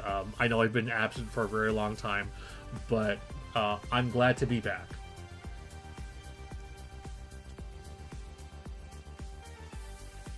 And I hope you enjoyed discussion today. I hope everything has been cool. And I'll be looking for an opportunity to do this with a different game, perhaps. I might even find different games to do this with, because there are lots of games that I enjoy for the same reasons I enjoy fighting games. Games that have a lot of really cool characters that are expressed in different ways through visuals and music and gameplay that do different things. So we can explore different ideas about how to do something like this in the future as well. And because it was mentioned, yes, I will be preparing a new prompt for the upcoming Combo-tober this year. The prompt is going to be going up in September. It's going to be a changed list from what I did last time. So I hope more people can get in on that. I'd love to see more of your entries. And this time around, I want to throw together a community compilation. I'll be looking for people to submit their videos directly to me so I can credit them and put them in the compilation. It's going to be really big. I loved doing Combo-tober last year, and I hope to see more of you guys getting in on that. Let's try and make it a big thing.